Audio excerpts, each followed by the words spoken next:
Hey, welcome, welcome, welcome, one and all. We are back.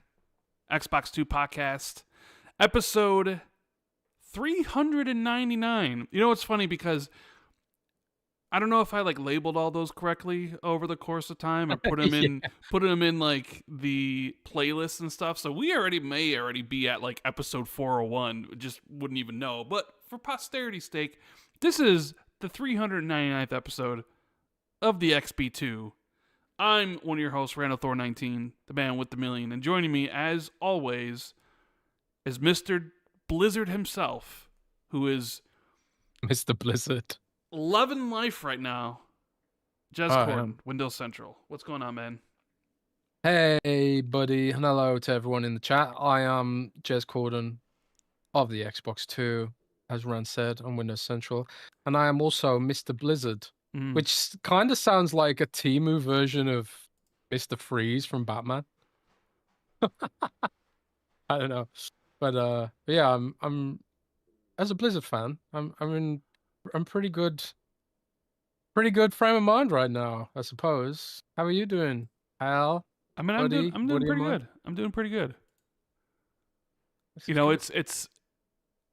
it's finally getting warm. It's 50 Oh, we're degrees not quite today. there yet. It's 50 degrees, which is 50? Yeah, it's something, because it has been a cold winter here in Chicago. So you see that number and you're just like, oh man, thank God. So the low's only going to be in the 30s. Because for a while there, the low was in single digits and it was getting cold. But it's like, you look at the upcoming, it's like, man, we got a day in the 60s coming up. And here in Chicago, that's like short weather. That's like short and t-shirt weather. You know, because not everywhere else. Like Nick, Special Nick would be wearing like a parka and like jeans and like a hat and gloves and stuff. He'd be so cold. But considering here, it's like, yeah. So that's great. And then episode 399, Jez. Almost Yep. next week. It's, you know what? It is so just like you that we hit a milestone for episode 400 and you won't even be here. Oh shit, yeah. Oh shit. You won't Yeah, even I be forgot about here. that. I won't even be here.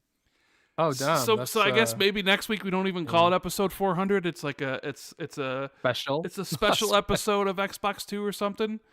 Yeah, I mean you could do that, yeah. You I know, mean, yeah, damn. because Jez is going somewhere next week and he won't be around. That's true. I'm going on a secret mission, a secret gaming mission to America. Oh, secret gaming mission. That's nice. Going to America. I'm going to JFK. I've never been to New York before, so that's exciting for me. I can't say where I'm going just yet, but I will say this: it's a pretty huge bucket list kind of item for me. I will say this: I never, in my wildest dreams, thought I'd get invited to do something like this. So that's pretty exciting for me. I'll have a lot of cool things to talk about when I get back, hopefully. But yeah, I'll miss next week's show, but I'm sure Rand can pull in some of the troops and we can have some kind of special. We'll see. But how do you feel on the verge of 400 episodes? well, no, we often talk about this. We often talk about how we never expected the show to never be as big as it was. In fact, the way we even started the show was just on a whim in the first place. Like, oh, you know what? Yeah, Me and Jez used to talk and Skype just about stuff that was going on, and Skype. It was just Skype. You guys remember Skype? Oh man, that is crazy. Yeah, it was like, hey, these conversations are really good about. Why don't we just do it a podcast? We're like, okay. So we did April 2017. So we're almost approaching 9 years, which is crazy to think that you were when we started the show, you're maybe like 18 or something. I wish. Something like that. Man, isn't it really been 9 years? 2017 we started the show. It's 2026. Yeah, I was 30 years old then. I would have been 30. And basically, that's crazy shit, bro. Jez hasn't had a Friday to himself in almost 9 years. I mean, occasionally here or there we got to move the show or whatever, but basically, him and his girlfriend's okay with their Friday being ruined because we got to spend it with us, spend it with you guys. The Xbox 2 community, the universe. Oh, she don't mind it. It means Means we can pay the bills and shit. That's Yeah, pretty important sometimes. Tomorrow is Valentine's Day. that is true. I've got my girlfriend Are you some nice finally thing. Oh, you got her something? Is that something perhaps Little circular in gifts. nature? Maybe a little gold? Not quite, but Oh, okay. yeah. So nothing. Yeah, Restaurants are booked up, of course they are. except for McDonald's. Oh wow. So we're probably gonna go to McDonald's. Oh geez. What a date? What a Valentine's date? Hey honey, I'm gonna take you to McDonald's. Let me get him a well, chicken. it, And you know what the funny thing is? Like, you get all this food there, it's still gonna cost you as much as it would to go to a nice restaurant. yeah, probably. McDonald's is expensive these days. But I'll tell you something though, like it kind of is sort of special because we live in the countryside, right? And we only just got a McDonald's pretty recently. Like it's a brand new McDonald's. So it's like everyone who lives around here is like, oh my god, McDonald's, what is this? It's the most popular destination, probably for a 50-mile radius. It's always rammed to the brim with these huge queues, and it's like in the middle of nowhere with in a field. That's the strangest McDonald's ever. But I do like me and McDonald's. There's some German special burgers that I've never seen anywhere else, like Gouda cheeseburger. Gouder. It's like Gouda cheese. Okay. Or Gouda, I suppose maybe you say in America. Okay, yeah. Gouda, yeah. The So right it's way like to say it, as usual. Yes. Gouda, yeah. So it's just it's a cheeseburger, but it's got like, instead of like a slice of hamburger cheese, it's got like a Gouda slab that's fried in breadcrumbs on it. It's an intriguing German sort of, not a quarter pounder, I guess. I like it though. But yeah, the McDonald's is cool, man. I like McDonald's, bro. McDonald's is a big deal here. I couldn't even tell you last time I had McDonald's. Yeah, but you got so many options though in America. We got nothing. We got for fast food here. It's Subway or McDonald's. That's it. Those are your choices. And if you maybe go to another town, you got McDonald's, Subway, and Domino's Pizza. Those are your choices, man. Do you like Domino's pizza? Fast food here. The weird thing about Domino's is like, you think you want it, and then you have it, and it's like, actually, I didn't really want it. Yeah, I don't like it. You're like really craving some pizza. Yeah, and you're like all excited when it comes, and then you open it up and you see the pizza, and like, yes, and then you start eating, you're like, oh, yeah, I don't know. Yeah, I don't know. Domino's is always better in my mind than it's in real life. No, I get that. I get that. I kind of agree with you on that one. A food pizza now. A food podcast now. We're whatever podcast, you know? Yeah. Whatever we feel like talking about, you know, gaming, culture, food, books, TV shows, movies and stuff. Well, we'll talk about everything and anything. But yeah, I don't know. It's going to be I just think it's hilarious that we have 400 episodes coming up and you're not going to be here. So I guess the celebration will have to be paused until you come back the week after. And then we could have the proper 400 episodes. Hell yeah. You know, supposedly. Cuz who knows? We might actually be at like episode 404 for all we know. I have no idea. I mean, on Megaphone, which is the Spotify platform that I upload the shows on, we're about 427 episodes, but a bunch of those are Xbox 2+1s, though, I think. Yes. I really just don't have a clue, man. Anyways, you know what? Let's get the show on the road. Let's do some small little housekeeping here, and then we'll talk about everything that happened this week, shall we? Yeah, man. So thank you guys for hanging out with us on this Friday the 13th. Ooh, spooky. Ooh, so spooky. Do you like the Friday the 13th movies, Jez? You ever seen any of them? Do you like horror in general? Or is this something you kind of avoid? I do. I love horror, but I just don't watch very many movies. But I do Do you prefer horror games to horror movies? I like a bit of both. I really like psychological horror. So like, you know, the sort of creepy, not necessarily jump scary, just sort of brooding dread kind of thing. Like a movie like Hereditary. I was literally going to say like a Hereditary, which is a lot of psychological horror, but does actually have some horrific scenes in the movie. Yeah. But it's that constant dread and tension that constantly goes, and it's like it gnaws at you, right? Yeah, but then you have like horror movies like Hostel, which is kind of like blood and guts and gore and stuff, right? Yeah, I go for a bit of both. I like Friday the 13th. I like slasher movies. Jez is the intellectual. He's like, I like intellectual horror. You guys little. I like David Lynch horror kind of movies. Okay. Because I'm a connoisseur. Intellectual, that kind of thing. Well, with that said, because Friday the 13th being horror related, this has really nothing to do with our sponsor, but I just thought I'd bring it up because I wanted to get your take on horror. But this week's episode is once again brought to you by our sponsor, Surfshark, where you can get an amazing deal protecting yourself online because, a lot of like Discord. We'll talk about that in a minute. But Jez, tell us about this. Tell us about our wonderful partner, Surfshark, and the deal they have for the Xbox 2 listeners. Oh, indeed. We have our sponsor for the week is the wonderful people over at Surfshark VPN. Links in the description, links in the chat. Do you want maximum internet privacy? I sure do. Consider Surfshark VPN this week's epic podcast sponsor. Surfshark VPN is your all-in-one shield for private, effortless browsing. Whether you're streaming your favorite shows, climbing the ranks in your go-to games, or just scrolling the latest trends, Surfshark keeps you covered with lightning-fast speeds and support for unlimited devices. For true internet freedom, Surfshark breaks down digital walls with ease. No more geoblocks, no more limits. Unlock global content, explore without borders, and enjoy a smoother, cleaner web thanks to Surfshark's Clean Web feature, which blocks ads, trackers, and malware, all before they can slow you down. With a strict no logs policy, your activity stays exactly where it belongs, with you.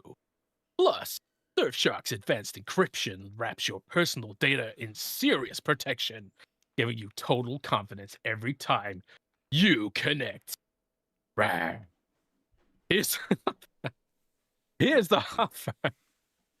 Xbox 2 podcast listeners get an incredible 86% off a 2-year Surfshark plan. That works out to just $2 a month. Back your online freedom.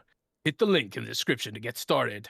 And search safely, surf securely, and surf with Surfshark. Very, very good. There you go. Surfshark VPN, it's very good. Sponsoring us for a long time now. Really appreciate all their support, but it's genuinely a good product. I use it on all of my web browsers.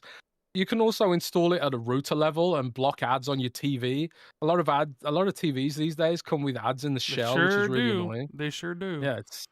Yeah, it's really irritating. So if you want to go like hardcore, you can actually like some routers anyway. You can set up Surfshark on the router directly and block everything blanket, carte blanche. You can also subscribe to a higher tier and get a personal IP address, which is like separate from your home IP address and also isn't shared amongst other Surfshark users. It's a really great service, man. It's really great. Highly recommend. That's right. And we also have the wonderful members of our Patreon who help me and Jez basically do the show every single week. Got the Q&A up, got the extra podcast and all that good stuff.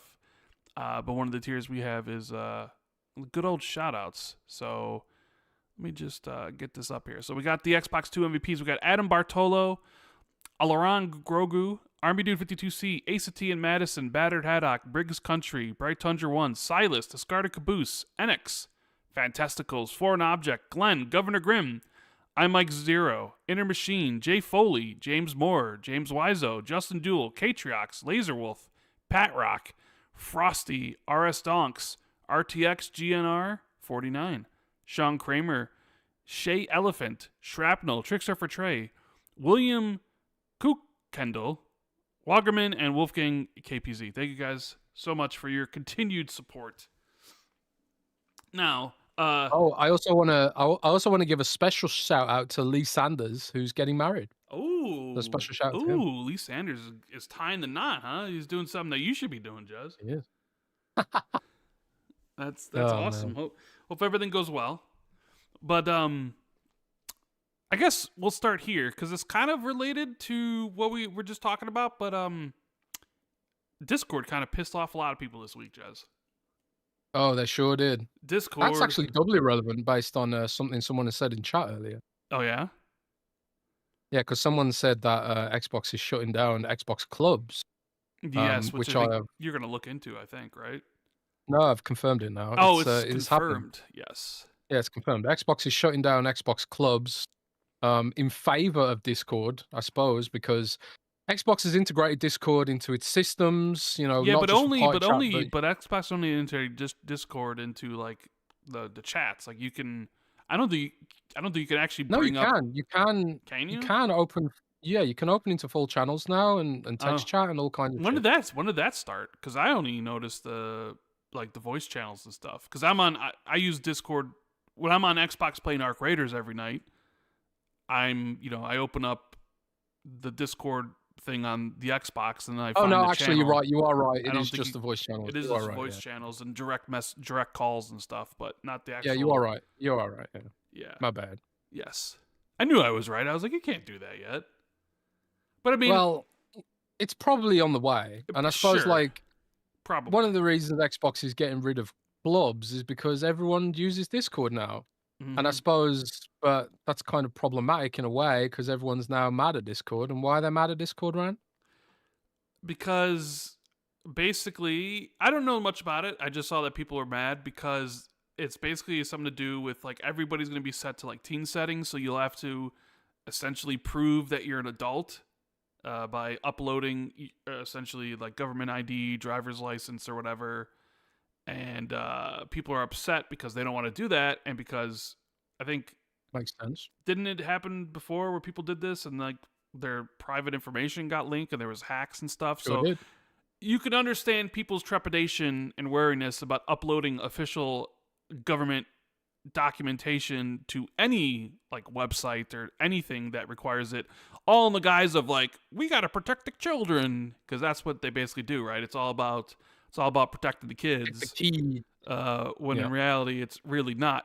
So I don't really know how that's going to affect. Like, we do the podcast through Discord. Am I going to have to upload? Because I mean, I'll tell you right now, I ain't uploading any of my government stuff. You know, I guess I think it's specifically, I think, for channels for servers that have 18 rated channels. Now we don't have 18 rated channels, do we? We don't have. I don't think we have an 18 rated channel. That's kind of like mature. Like, it's 18 plus rated channel. Yeah, Gaz does. Gaz has a gooning channel on his server. Of course, Gaz is Mr. Gooner himself. I'm not surprised. Yeah, but Xbox 2 is Well, the Discord is generally PG. Generally, generally speaking.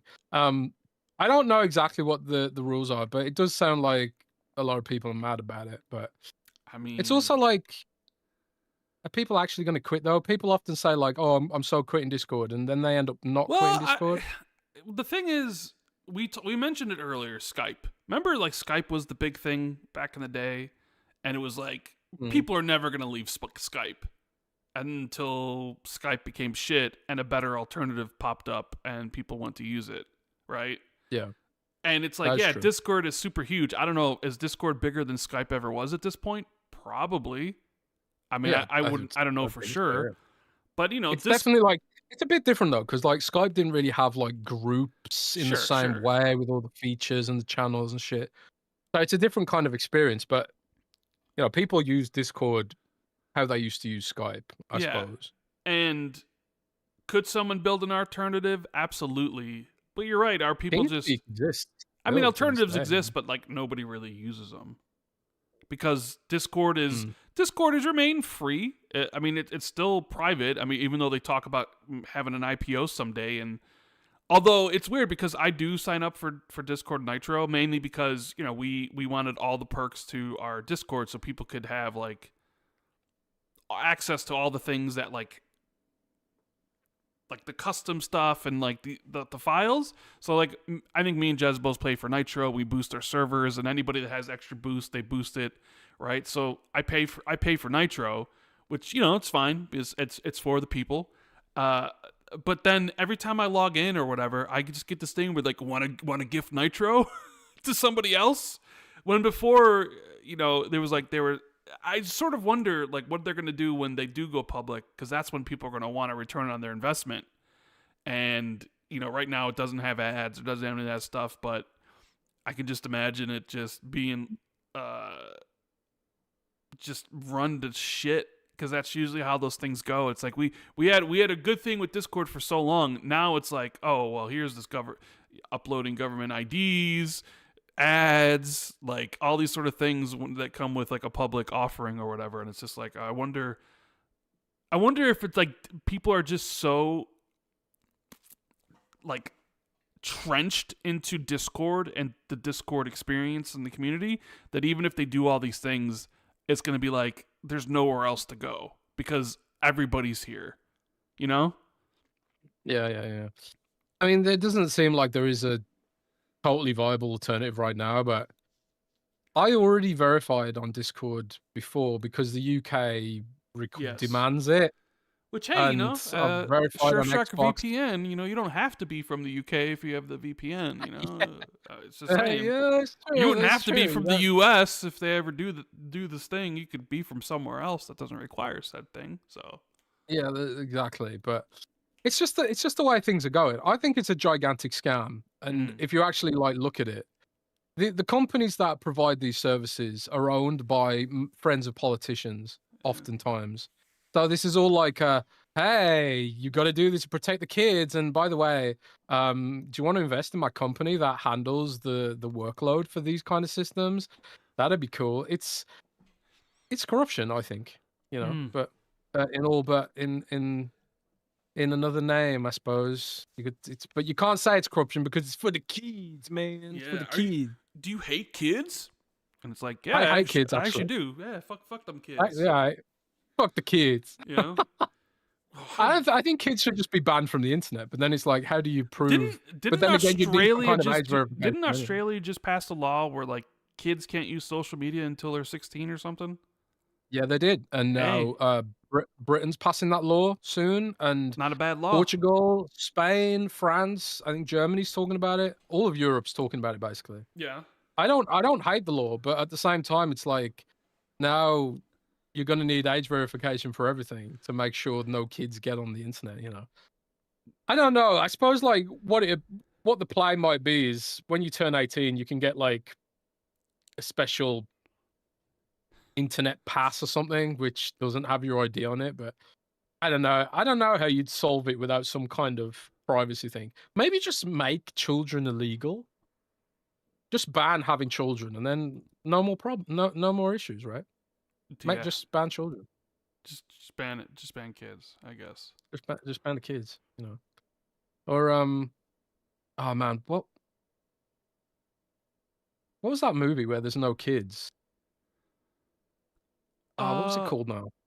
There was the movie Children of Men, or something like that. Well, the Children of Men, it was that people stopped having kids for some reason. Oh right. So like the last kid who was born, who was like 20 something, was a celebrity because people couldn't get pregnant anymore. It was a great movie, one of all-time classics. If you guys haven't seen Children of Men, I highly recommend it. I can barely remember it, man. It's great. Julianne Moore, Clive Owen. Clive Owen's great in that movie.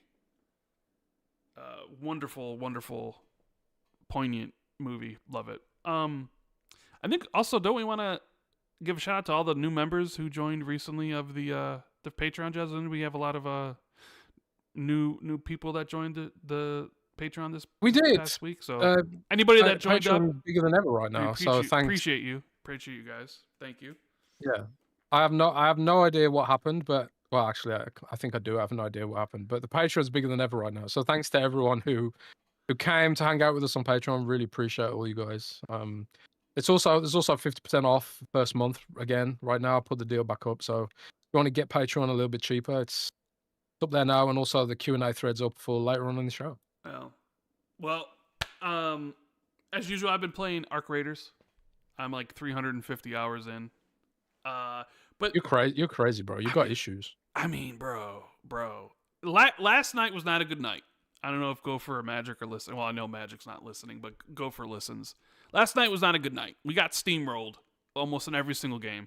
So I lost a whole bunch of weapons. Some Toro 4s, some Venator 4s, some Anvil 4s. And anybody who plays Arc Raiders knows the pain of losing the top tier weapons. And sometimes you get rolled up on and you don't even know. Like, you think you're rolling up on a team, and then somebody's stalking behind you, ready to roll up on you after you roll up on them. But the reason I bring this up, and I really haven't talked about it because this is the only game I've played since basically the game came out. That's how much I love it, like 350 hours and stuff. We got some new releases finally that I'm quite interested in playing. So I probably this weekend might give them a go. One being Reanimal from Taser Studios. They're the makers of Little Nightmares 1 and 2. I've been looking forward to this game for, quite a bit. I love Little Nightmares 1 and 2. And Little Nightmares 3 was quite a disappointment. They handed it off to really not bad? In comparison to what Little Nightmares 1 and 2 was, yeah. I wouldn't say it's a bad game. It's just, it's not a good one. And it doesn't live up to the legacy of the series. It's not a bad game. It's not a good one. Yeah. It doesn't live up to the legacy of the series. I mean, it has moments, but then it's kind of like, So it's like, I wonder what the original devs would do. And like, this is their new game. So I'm quite excited to check it out. I mean, it got pretty good reviews, I would say. It's like an 80 on Metacritic, right around there. So it's finally out. So it's like, now I could actually play something new on my Xbox. So I'll be checking that out. High in Life 2 also released. So two games in 1 week. It seemed to be reviewing better than the last game, which with last year's game, like when the first game came out, there was a lot of people who either was hit or miss with the humor, right? The Rick or Morty-esque sort of humor that some people you either jive with or you don't. So I sort of wonder if the people who reviewed it are like, well, I didn't like the first one, so I'm not going to play this one. So it is reviewing better. And I was thinking about maybe checking that out at some point. So it's like, all right, we're in the new game season because coming up soon, both me and you are excited for Resident Evil Requiem. Yeah, that's like 2 weeks. Yep. And then there's a whole bunch of games coming in March, and a whole bunch of games coming the rest of the year. But it's like, all right, I've had my fun with Arc Raiders, and I'll continue to have my fun with Arc Raiders. And yeah, Jez, I still can't believe I played Arc Raiders as much as I had. Are you surprised by that? Because I am. I'm kind of surprised, yeah. I thought you would have bounced off it by now. Yeah. But it's like kind of like bounce off it to what though? And I think Overwatch. Overwatch. Well, yeah, so I guess that's a good segue like, to what? You only like to play games that are approved by the zeitgeist, right? You are the trending gamer. And Overwatch is trending right now, so if you're bored of the last trending game, look, I thought we all came to the conclusion that the most trendiest gamer out there is you. You're the one putting 300 billion hours into Arc Raiders. I put like 20 minutes into it. Sure, but like when the ultimate trendy games come out, you're the one that plays them. So I thought we determined the trendiest gamer was Jez Corden. I mean, look, Blizzard's trending again, and you're all playing all these Blizzard games. Blizzard's on fire, and they're having this nice big rebirth. And what do you know? All you're tweeting about is Blizzard. You're like a monkey at a keyboard telling someone, like, people telling you what to do, and you're just over there typing the tweets. Like, I'm a cat at a keyboard. Cat at a keyboard. So what's going on with Blizzard, Jez? Because they released the cat and the new update for Overwatch 2. Or Overwatch 1, rather. Or Overwatch 2, but they dropped the 2. And the player numbers on Steam skyrocketed to best ever. Marvel Rivals then numbers dropped pretty severely, if I'm not mistaken.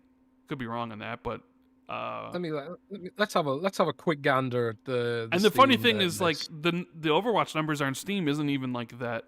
Like, everybody plays Overwatch on BNet. Yeah. I think So someone told me that Steam is about 20 to 25% of the overall player base. it's not bad And if it's at like on 100. PC. So that doesn't include console either. So Battle.net's a lot bigger than people think, I think. But looking at it, Marvel Rivals has been trending a little bit down, but it hasn't seen like a downward spike as a result of Overwatch. It's been down like, it looks like it's seeing a regular sort of, it's at its baseline basically. So it's almost as if like the people coming into it's almost like Marvel's Rivals is not being cannibalized by Overwatch. It's almost like a different player base, really. And I do think that there is a huge amount of crossover on Blizzard games. Like in my World of Warcraft guild, for example, everyone's saying like, "Oh, I've jumped back on Overwatch. I jumped back on Overwatch." Like Blizzard people are just, they're Blizzard people. It's like a platform. If you play Warcraft, there's a high chance you might play Overwatch or you might play Diablo. So I do think there's that aspect of it, and also I think one of the big attractions of Marvel Rivals is the fact that it's Marvel. It's that pantheon of superheroes. So in a way, it could be that Overwatch is finding just a separate audience, and I think that's really healthy. I think that's really good for the industry if they can both thrive and survive and stuff like that. I've clowned on Marvel Rivals in the past, and I think it's fun to do so because I don't like Marvel, and I'm a terminally triggered Blizzard fanboy. But like speaking like seriously for a second, if I may, I think it's good for the industry that they can both coexist. Surely, right? Sure. So I do wonder, because some of the players must be coming from somewhere though. So what games are being cannibalized? Is World of Warcraft being cannibalized? Is Diablo being cannibalized? Kind of interesting to think about which games are actually being cannibalized by this, because maybe Fortnite's being cannibalized. I don't know. I mean, there's a lot of cute skins popping off in Overwatch at the moment. Did you see the Hello Kitty skins? No, I think I saw some that Overwatch skins are becoming a Fortnite soon. Yeah, there's some Overwatch skins coming to Fortnite. Tracer, Soldier 76. Is that going to make you to hop on Fortnite and get those skins? No, I don't think so, bro. No. I did install Fortnite the other day though. Do you know why? Yeah, I'm curious. Joaquin Branch, our good pal Joaquin, told me that my Fortnite account might be worth some money because I've got the founders edition of it from way back in the day.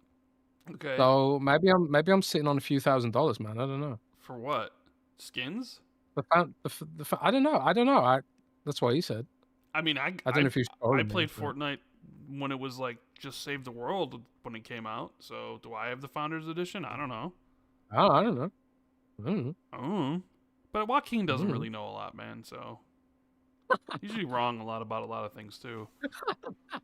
Oh man, you can't bully Joaquin like that. So he's got Overwatch 2 or Overwatch 1 popping off, but they also released a DLC for a 20-year-old game.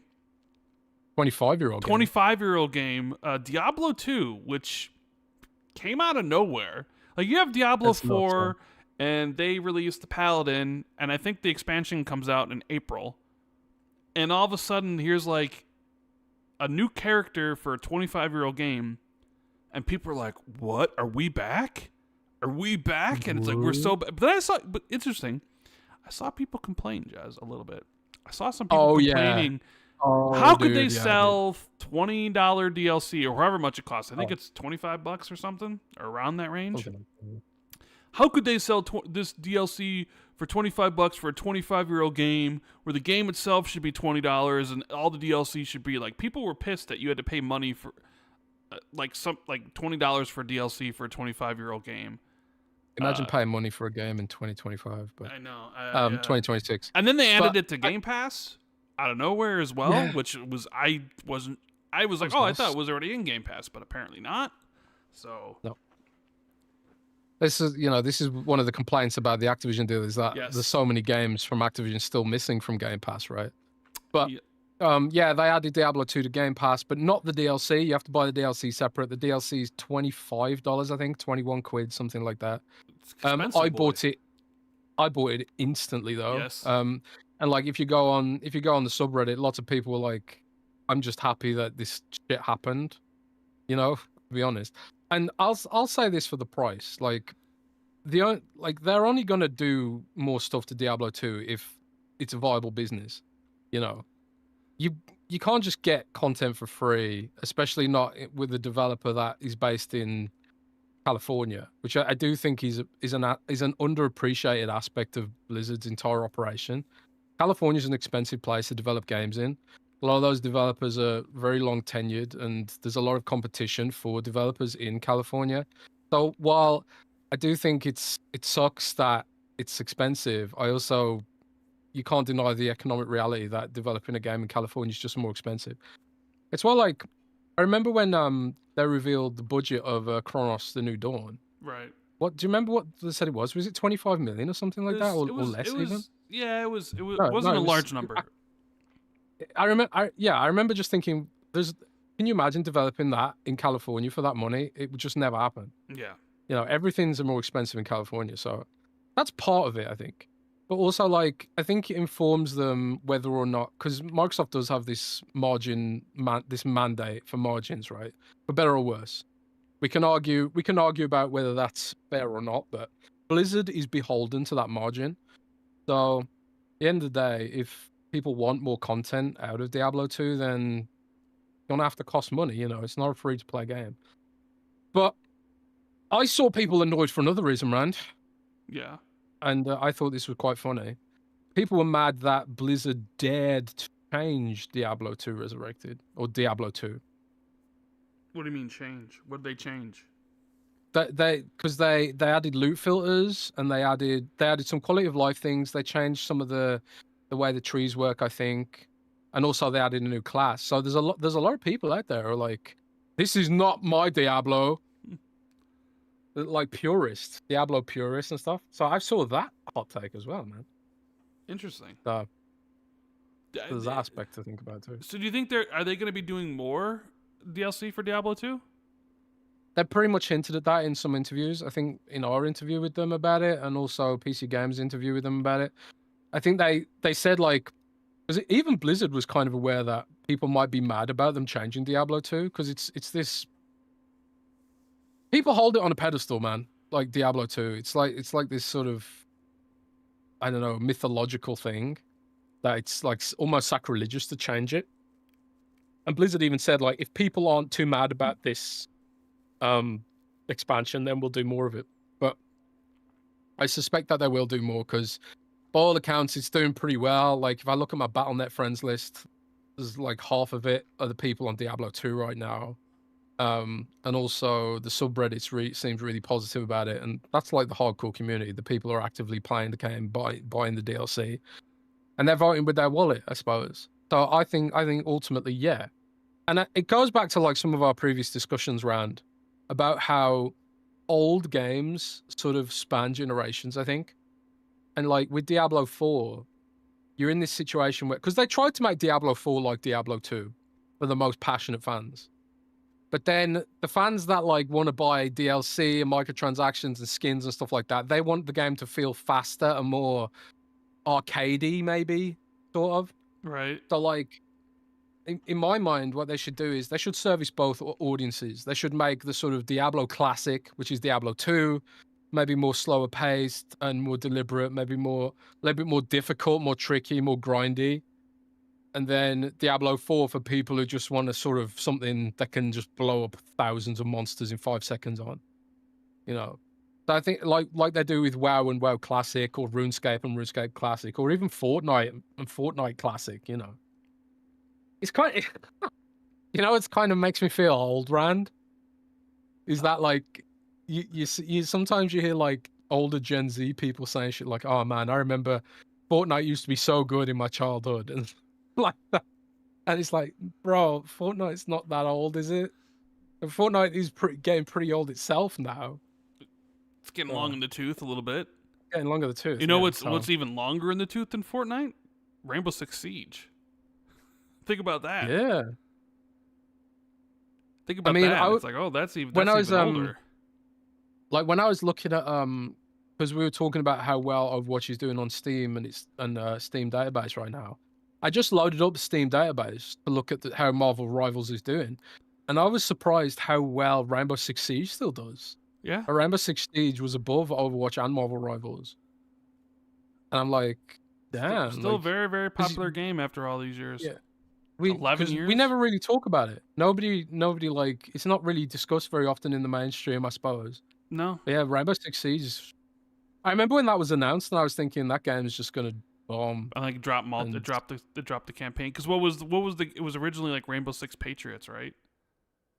I remember. And that was gonna have the Been long time. campaign, and then all of a sudden it was Rainbow Six Siege, and it was just multiplayer only. And at the time, I remember multiplayer only games were sort of they still are kind of looked down upon.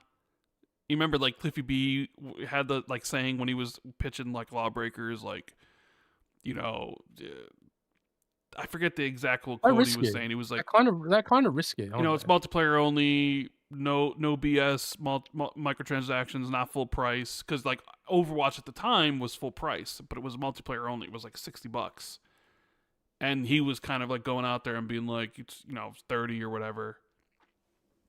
But yeah, Rainbow Six Siege, and then like Rainbow Six Siege wasn't good at launch either, and it didn't actually become good until like a year later.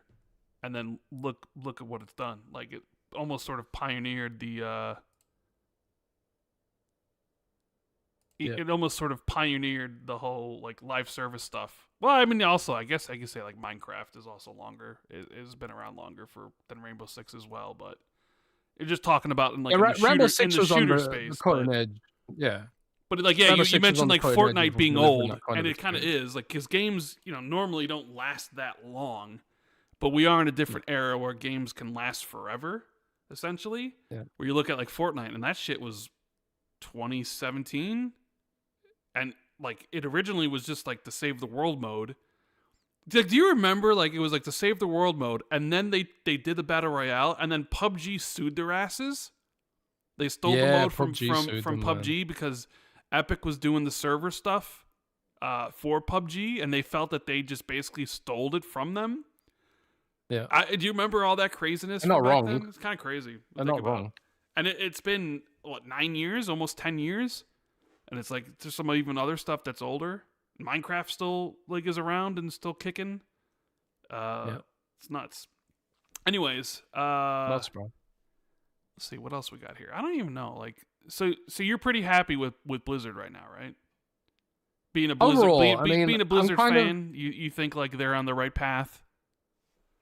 Well, this was the whole thing, right, wasn't it? I mean, I remember because I cheered on the Microsoft deal with Activision, like pretty aggressively, and I always said the whole right through. The reason was because I've seen firsthand how Activision handled Blizzard. When Blizzard merged with Activision, Blizzard started going downhill. And it was pretty stark how that all went down. So I was always like, Blizzard would be better handled under Microsoft, surely. It can't get any worse. So that was kind of like my mentality for supporting the deal as a Blizzard fan, And so far, it seems exactly what I expected to happen has happened, is that Xbox recognizes the brand potential of Blizzard's games, and their potential as franchises that can go beyond being games, like, Fortnite, Fallout has done. So like we're gonna get there's a bunch of Overwatch story content that's gone live recently. There's comic books and stuff like that. It's not quite a Netflix show, but I do think it's pretty obvious we'll get there eventually, right? I mean, there's a Diablo TV show supposed to be coming. When you speak of TV shows, like an Overwatch animated show is like right there, isn't it? Yeah, it really it's is. Like, why hasn't Netflix or Why hasn't it happened Prime yet? or any like haven't ordered like an Overwatch show? Maybe it'd be too expensive considering the animation.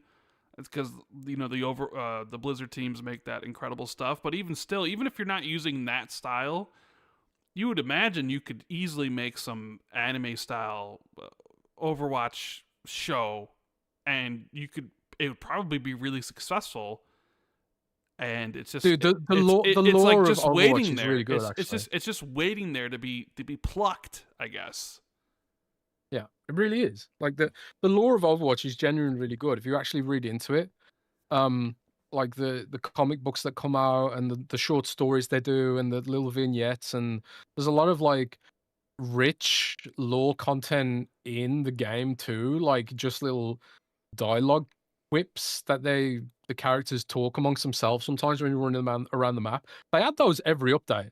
And like the characters will just randomly talk to each other and they'll like discuss things that are happening in supposedly happening in the story in real time and that kind of thing.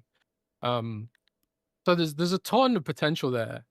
And I really feel like Microsoft's like trying to nurture that. And well, they're allowing Blizzard to nurture that. And yeah, there's still microtransactions and that kind of thing, but I think that's just the reality of game dev these days. If that's how much things cost and Microsoft's pushing for these crazy margins or whatever, then that's the sort of downside to all that. Sure. But I do think that they're delivering a lot of really strong content on the back of that, because you got to remember Overwatch is free. You don't have to pay for the battle pass. You don't have to pay for anything. And the incentives to pay for things is actually pretty low, to be honest, in Overwatch compared to some games. So, you know, but like, that being said, like when I talk about how I'm still cautiously optimistic, one thing that they did add to WoW recently was a new currency, another currency. And it looks like it's for housing decor items. But a lot of people are saying like, this could be the gateway to becoming free to play, and then eventually pay to win, pay for power, and eventually down the line, that kind of thing. Right now, it's only applicable to purely cosmetic furniture for your house, which I don't give a shit about really. But if they do ever start going in that sort of more pay for power direction or pay for convenience and that kind of thing, that would be, I think the community would push back pretty hard on that. Yeah. But didn't they also tease some announcements for BlizzCon? Like some big announcements? Like people like, oh, you have no idea what's coming. I thought I read something like that. Yeah, they kind of teased that they were going to announce something for WoW Classic, which is the one the community really wants them to do something with. But then they interrupted themselves. It was like the ultimate cock tease, man. It was kind of mean, actually. They're like, oh, and by the way, we're excited to announce. Oh, actually, we're going to wait for that another time. It's like, no way, you guys just do that. But yeah, I mean, this is all the shit they've announced this month. It's just part of their like 35th anniversary celebration or whatever. And then BlizzCon's coming later. So what they're gonna have for BlizzCon? Because BlizzCon tickets are not cheap. They're like $200 or some shit. Right. They are not cheap, bro. I mean, StarCraft. So, StarCraft's the shoe-in, I think. Yeah. StarCraft's the shoe-in, man. You may not have the quote right away or on hand with you, but also I think who runs like Blizzard now? What's her name? Johanna Ferries. They asked her about like the partnership with Xbox and stuff, and she had an interesting response. Do you know what that response was offhand about the collaboration between them and stuff? Yeah, there was, I don't have it to hand, but it was something along the lines of, I mean, we did the interview ourselves, right? Well, yeah. Well, then you should be able to find it on Windows Central real quickly, because it's relative to the discussion. Author Jennifer Young. So Jennifer Young went out to Blizzard HQ for us. Very jealous. But she so Joanna Ferry said the studio is highly empowered because of Xbox. Highly empowered to me says Xbox is giving them a lot of money or a lot of leeway, right? So she said Battle.net is the shining star of Blizzard portfolio. So that's another question that comes up oftenly, like how's Xbox and Blizzard gonna handle Battle.net? Because Battle.net has hundreds of millions of monthly active users in of itself, right? So you'd think Microsoft's mentality would be we should merge Battle.net into Xbox PC, but it does seem like they want to connect them rather than merge them. But like they're not going to force Battle.net people to become Xbox PC people. It does seem like they're going to leave them separately, at least under Phil's regime.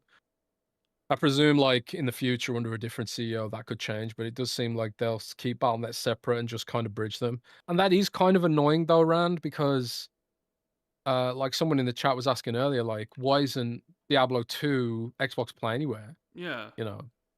And that is because of the whole that Battle.net and Xbox PC aren't fully connected platforms, so that's why kind of.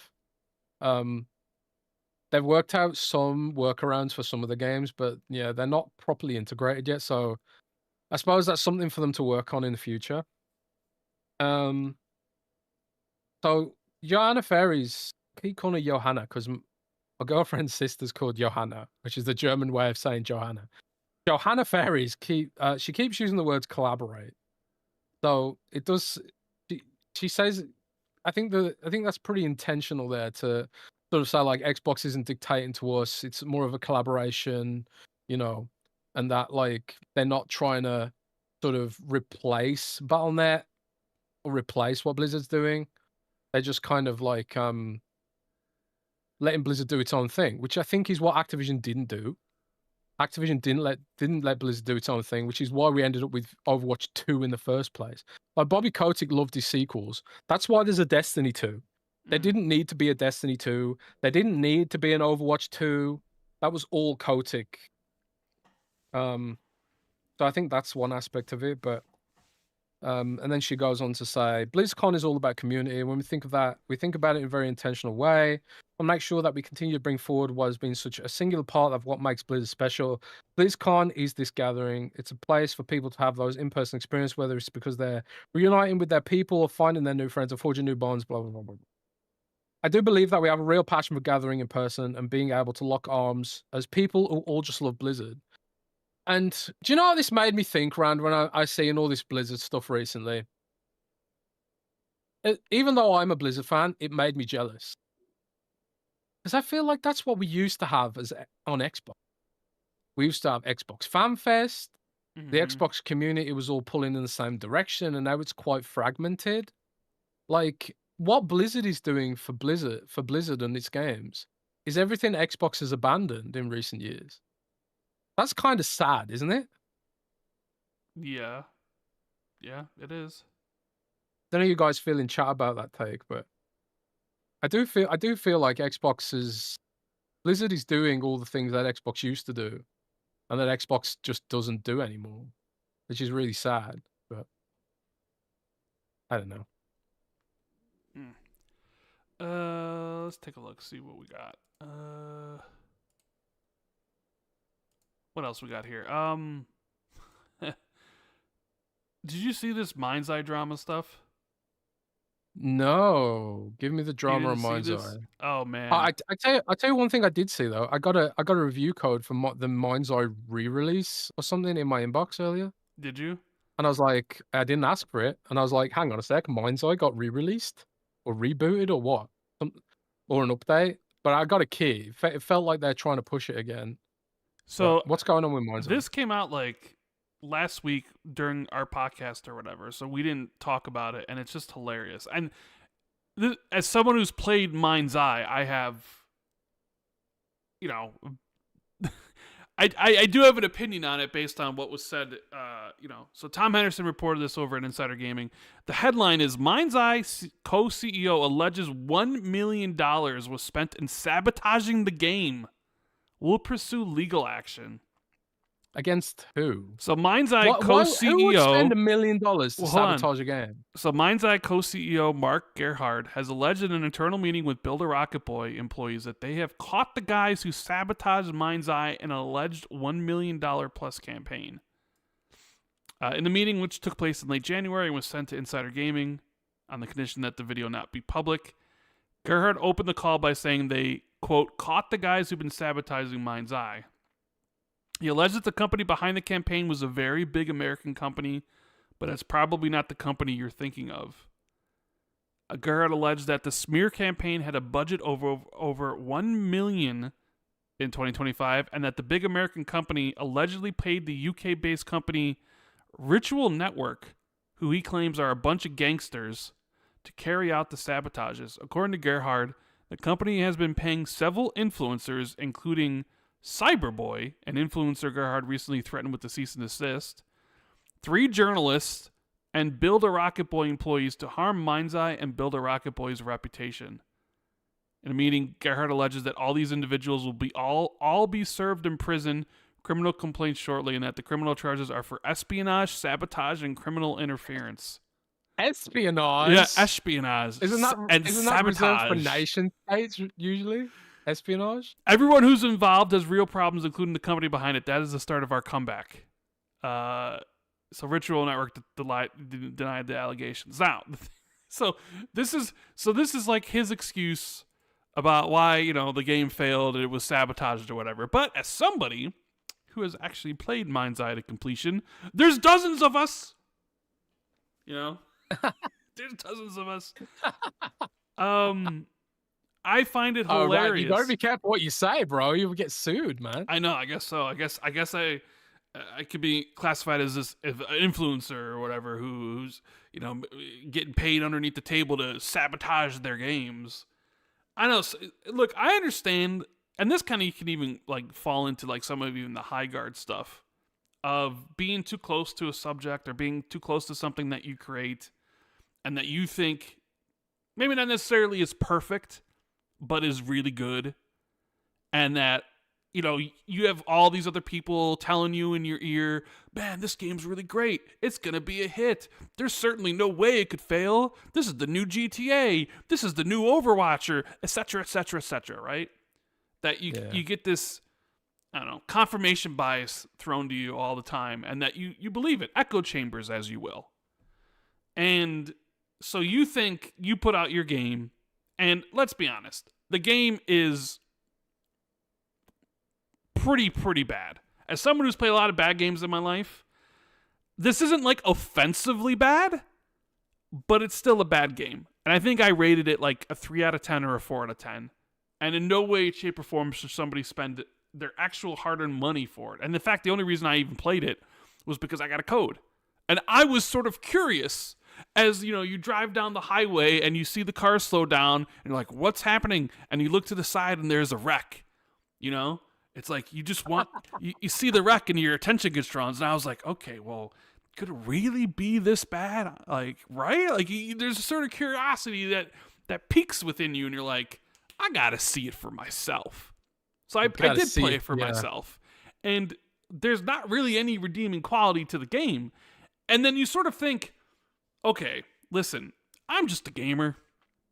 I played a lot of games in my life. I'm not a developer. I don't know how developer works. And I sit there and I'm like, how could the people who are playing this game, how are the people who are actively making this game and playing this game, how can they not tell that this game is awful? Because 5 minutes with the game, it's bad. So, like, the game bombed because it was an awful game. Now, could there have been espionage and sabotage? I don't know. This guy sounds like some people in chat say you're the spy. I'm the spy. I'm the spy. Okay. But there's this disconnect sometimes you feel where you're just like, you play something and it's like so obviously awful that you can't imagine somebody playing this and thinking to themselves, we got a hit, boy. We're going to make a lot of money with this. Remember, because like this was the game from Leslie, what's his face, who was like, he was like the gameplay designer of GTA. You remember? Like, so you and the fact that like, I don't know, maybe it's just all just like a cope, or all just sort of the like putting this on the failure of his game on other people, of like employees within the own company sabotaging my game, these damn journalists and these damn influencers for spreading propaganda against the game where nobody would want to play it and stuff. When in reality, like, they made a bad game and you funded a bad game and the game should never have been released. Which I guess you could hop right into like Highguard, the Highguard layoffs that happened, right? Which is sad. It's always sad when people get laid off. Obviously. I mean, you would rather have the industry be thriving. We would much rather have Mind's Eye be a great 8 out of 10 that sells millions of copies, and Build a Boy can go on to make more games. And we'd rather have Highguard come out and be awesome, and another live service game that takes off, just like Arc Raiders. right? You'd rather have the industry full of games that actually do well, that bring in more of an audience from across the world instead of a game that comes out and fizzles and dies within 2 weeks. Because it's a tough industry. I mean, there are probably hundreds of games that come out every single week that you don't even hear of that just die on the vine, but they're not big enough or whatever, so you don't really hear about it. And here's one that, and there's a lot of factors that kind of happen with Highguard, a lot of things that all happened at once, but it's so like what ended up happening with Highguard was that Wildcard Studios came out and said that they're laying off most of the team, but they're keeping like a core group of employees around. And I was just like, yeah, but to do what?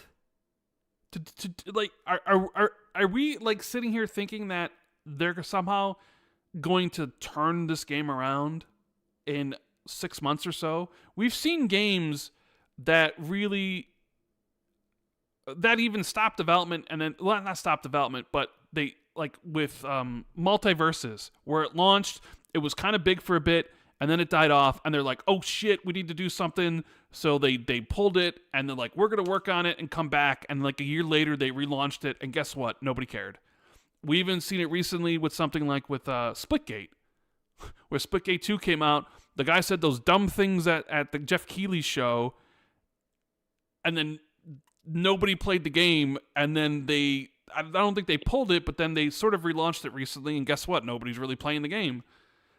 But you're laying off most of the studio, and so you keep like whatever a small core number is. I don't know if that's 10, 20, 30, because the studio I think was over 100 people. And it's like, are we expecting them to like really dive into it and come up with something to save the game in the future? We're like, okay, we need some Highguard 2.0 or something, or is this going to be like, all right, no, we already, I don't understand. It feels inevitable. And I hate to say this, but it feels inevitable that we're going to get an announcement here in a couple months that the studio is just shut down and the game's just offline.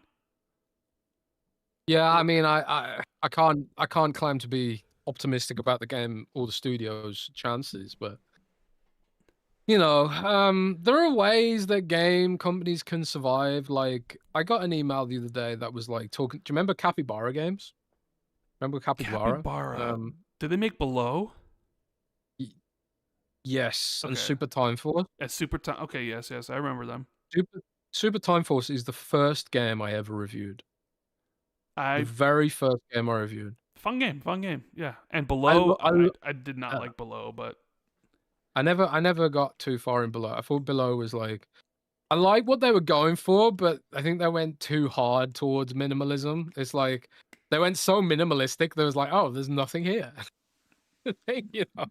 But I really love Super Time Force. I think Super Time Force is an amazing game. Is a cool game. I think that was also one of the first games given away on like Games with Gold. Maybe the Games with Gold for Xbox One, I think. Yeah, like I really enjoyed that. But like after Below, like when's the last time you heard the studio even existing, right? I got an email the other day about a new game that Capybara are making. It's just like some mobile game, some random ass mobile game, you know. So I suppose like after Below, the studio probably maybe shrank, downsized a bit, and now they're working on like smaller, more simplistic games, maybe free with ads on Android or something like that. So I'm not saying like the former developers of Titanfall and Apex Legends necessarily want to be working on that kind of thing, but maybe there are ways to sort of survive, go into survival mode, and then maybe get the right concept and then get some venture capital. But this is another thing like going around recently with regards to all this is I think was it Christopher Dring, I think, put out an article or a tweet or something like that where he was talking about how there's not a lot of money in VC investments anymore. Yeah. There's no venture capital anymore for games. Like during the pandemic when it seemed like we're all gonna be stuck at home forever. Venture capital firms were investing in game projects because they were like, well, this is a way for us to make a quick buck, you know. But now the way to make a quick buck is to invest in silicon or invest in artificial Or intelligence invest in AI, I and like guess, right? yeah, artificial intelligence, and the line goes up, and then you sell. A lot of them firms are selling right now. If you look at the stock market, right?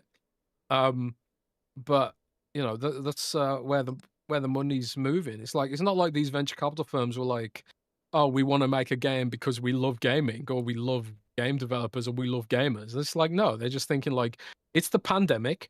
Everyone's stuck at home.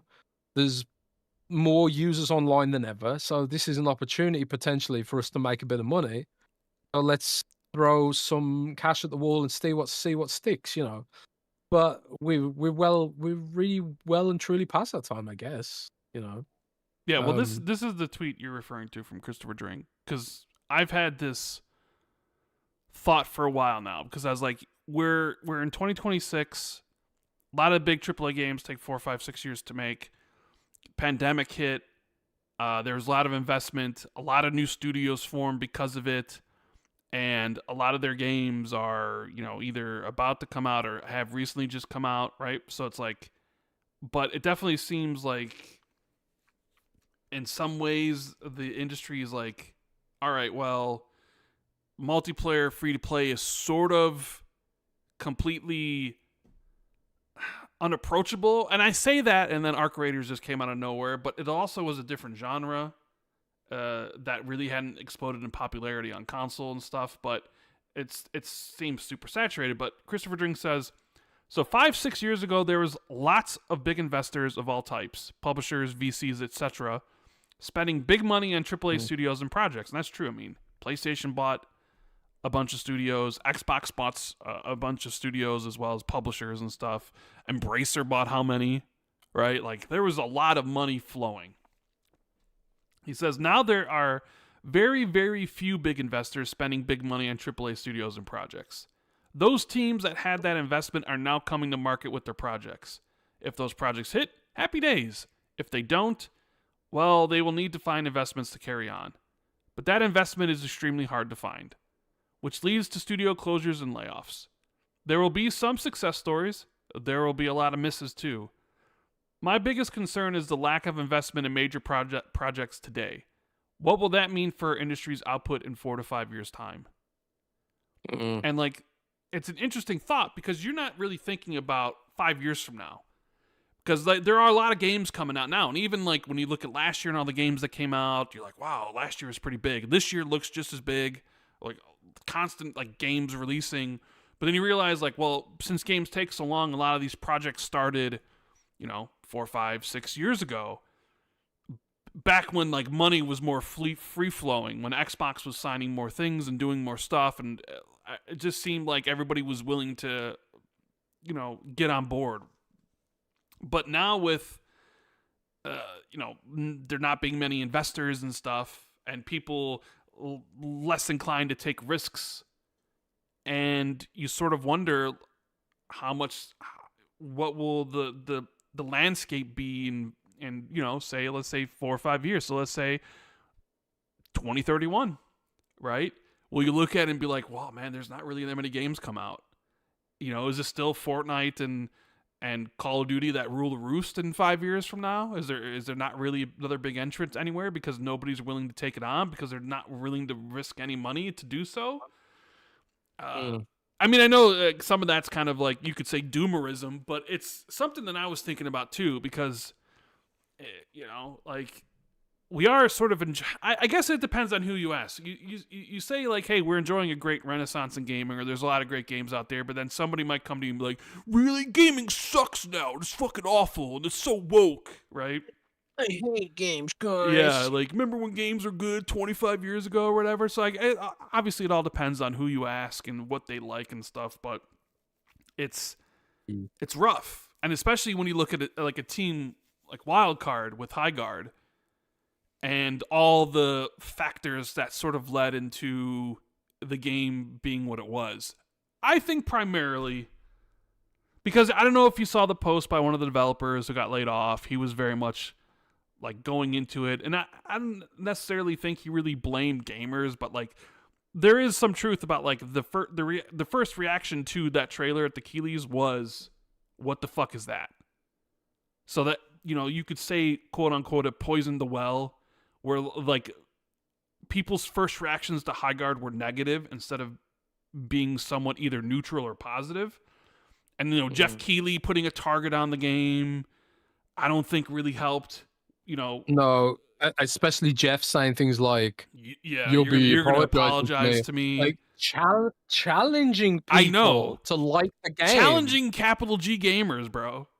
Like, what is he, right? What was he thinking with that shit, bro? But because I've been thinking about it, and I think maybe we talked about it last week, and I really do think that maybe ego got in the way. I just don't think the idea of a shadow drop or what they did was the right way to go about it. What they should have done, and obviously hindsight's 2020, but I would have said this beforehand, is the game needed to be in players' hands in a beta or alpha in some form to get feedback, to see what people wanted, and to sort of grow with the community instead of just being like, hey, guess what? We made fucking Apex Legends. And you love Apex Legends, right? Well, this is our next game. And it's like, yeah, but the industry is in a different place than it was in 2019. This is 2026. And, you could argue that are people over the cute, colorful graphics of like hero shooters and stuff, and everything sort of looks the same. You even look at the trailer for the new Horizon game, and it has like a similar art style and stuff, and they're like, well, are we over this? And I sort of feel their mistake was believing that, hey, it worked for us before with Apex Legends, so let's do it again. I guarantee you there's probably some exec there that was like, I was deeply involved in like Apex Legends, and it worked for us, and it'll work for us again. Like, toxic positivity here. And probably people telling them, like, you're absolutely right. Because the dev that wrote that article was like, had quotes from people within the industry, like, there's no chance your game fails. It's so amazing. And I'm just reading that stuff, but I'm like, yeah, I could see people in the industry saying that stuff because it's very much like the mind's eye guy who probably thinks there's no way I made a bad game. It's like the meme from The Simpsons with Skinner is like, am I out of touch? No, it is the children that are wrong, right? Yeah. It's almost like that played out in real life with these games. It's like, I didn't make a bad game. Everybody else is wrong. And it's like, everyone else is wrong, I have this game here that everybody loves to play and that everybody's telling me it's great. But yet you showed that trailer at the Keighley's, and I think my first comment was, that game will be dead in 5 months. And here you are 2 weeks after the launch of the game, and there's layoffs, a whole bunch of layoffs. And I'm like, that's awful. You were optimistic. You were optimistic. Yeah, well, I mean, technically the game's not shut down, so like, no. Which I still think what happened. I'm like, there's no way this game's. They're gonna have to shut this down. Like, the problem is you're gonna have less and less people playing it, and the announcement of people being laid off. Nobody's gonna want to actually spend any money on skins or anything. So how is that studio supposed to make money and supposed to pay these people? It just sort of feels inevitable at some point, whether it's a month from now or whether it's 5 months from now, that it's going to be like, we're shut down as a studio and the game's like closing. We're shutting it down. Mm-hmm. Yeah. And sometimes ego gets the best of them. They should have just done you look at like Arc Raiders, and I think partially it's like people got their hands on the game, and they got their hands on the game and they loved it. And that sparked a lot of conversation online to get more people to check out the game, and their friends to check out the game. Like, holy crap, this game's really cool. And look at it now. They announced 14 million sales, right?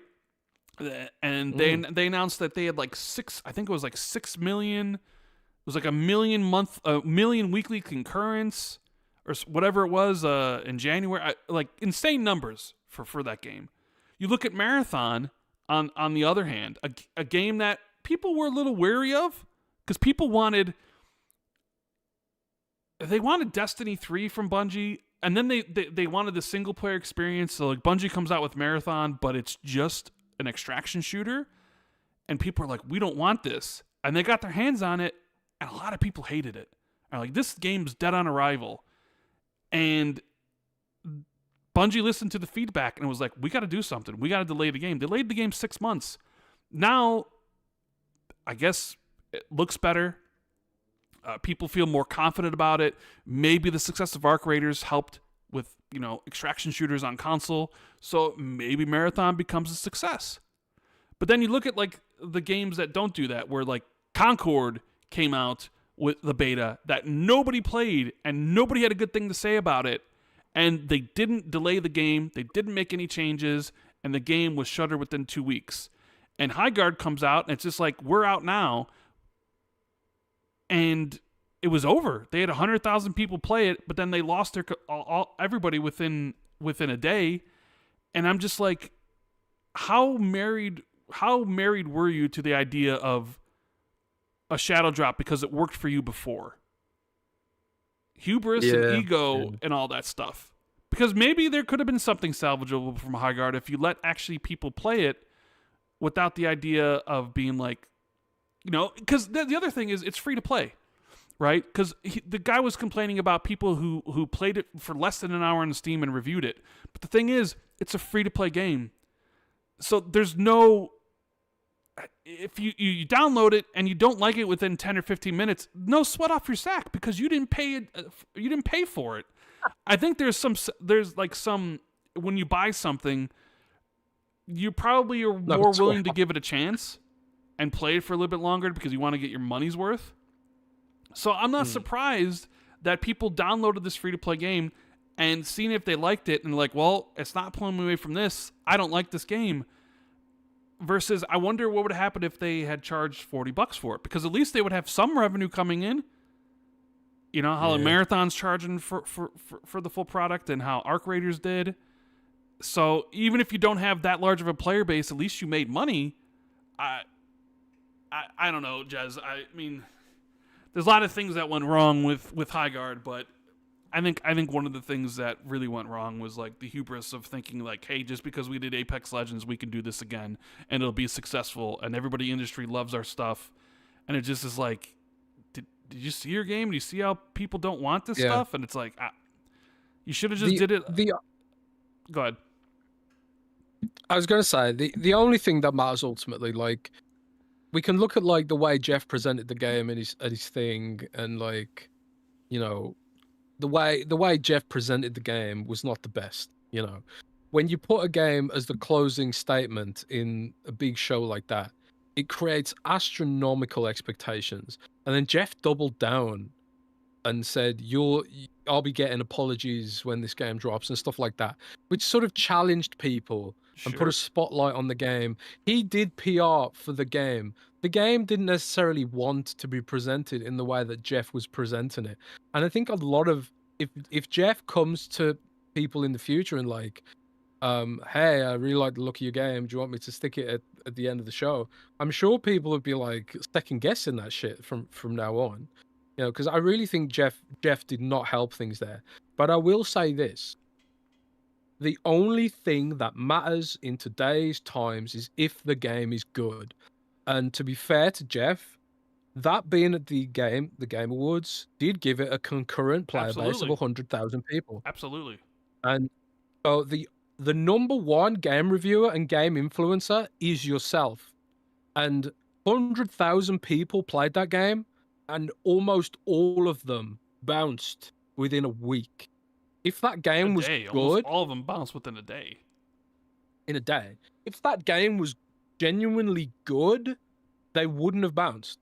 If it was genuinely good, it would have cut through all the bullshit. I mean, look how Overwatch is doing right now. Overwatch was the lowest reviewed game in Steam history. When they put Overwatch 2 on that platform, everyone ran to Steam to backlash against the game. But the way Overwatch 2 was handled, the cancelled story mode, the shift to free to play, all that stuff, and all of Blizzard scandals and all that kind of thing, Overwatch was the most maligned game on Steam in history. But all the updates they've done over the last year, and then like this effective relaunch they've done of it, it's now bigger than Marvel Rivals on Steam again.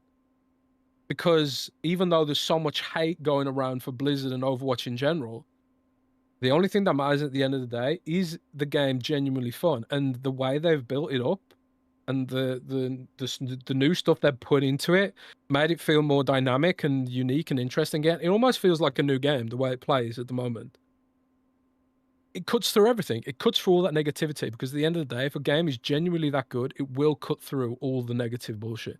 So I think these guys, I think you're right. There is a degree of hubris being thrown around here, and I do feel awful for anyone who's laid off, especially like people who weren't involved in the way the game was presented, or in any of the decisions to not hold a beta, to shadow drop the game, all that kind of stuff. Like, none of those people deserve to be laid off. And Highguard does seem like it has the bones of a game that could eventually have been good, but to just blame everyone but themselves, and talk, and like the Mind's Eye guy looking for shadows and spies and stuff, trying to sabotage the game. Fam, maybe you just made a mid game, and you thought it was better than it was, and you presented it as better than it was. If you're making a mid game, if you can't make a game that can really reach up to that level, just make like an indie kind of game. Make something that's quirky and unique, and maybe a roguelike or something that can fit in a genre that's underserved. But if you're going to try and take on the heavy hitters like a Call of Duty or an Overwatch or a Marvel's Rivals or any of the other million free-to-play shooters that you can take on right now, don't try and act like... Don't put it at the end of the Game Awards and be like, oh yeah, this is the next best thing. This is lightning in a bottle, If it's not, because I think that's really what hurt Cyberpunk as well, was the mismanaged expectations. People were expecting Grand Theft Auto sci-fi. They were. They weren't expecting they weren't expecting an RPG. I was expecting an RPG. So I was quite happy with it. But watch some of these YouTubers who rode that hate wave. They were like, "Huh, look at the police system. You can't even get 5 stars like in GTA." And it's like, not fucking GTA. But to be fair to them, they presented it that way. They did present it that way in some of the marketing, Yeah. So I think mismanaged expectations has made some impact, but maybe they just bit off more than they could chew, man. And it doesn't sound like they want to admit it. Well, at least, yeah. I mean, there is some truth to the idea of, like, people definitely hated the game and they actually made money off of it, talking bad about the game, because, those slop tubers out there, as I like to call them, But slop tubers, yeah. I feel if I need to be right back just 1 minute. I really need a drink. I feel like, though, if the game was actually really good, it would have cut through all that noise regardless, because they did get a large player base of people to, like, try out the game. And it's free to play. I mean, me personally, I remember, because I think my buddy asked me this last night. I was just like, I wasn't interested because I watched the trailer. I'm like, doesn't seem like something I would care to play. And plus, I'm playing Arc Raiders. I don't really need a new multiplayer game unless, like, every one of my friends was also playing it, which would give me incentive, right? So I was like, already I'm turned off by the way the game looks and everything and the type of game it is. And I'm like, I already have something else, so I'm in no hurry.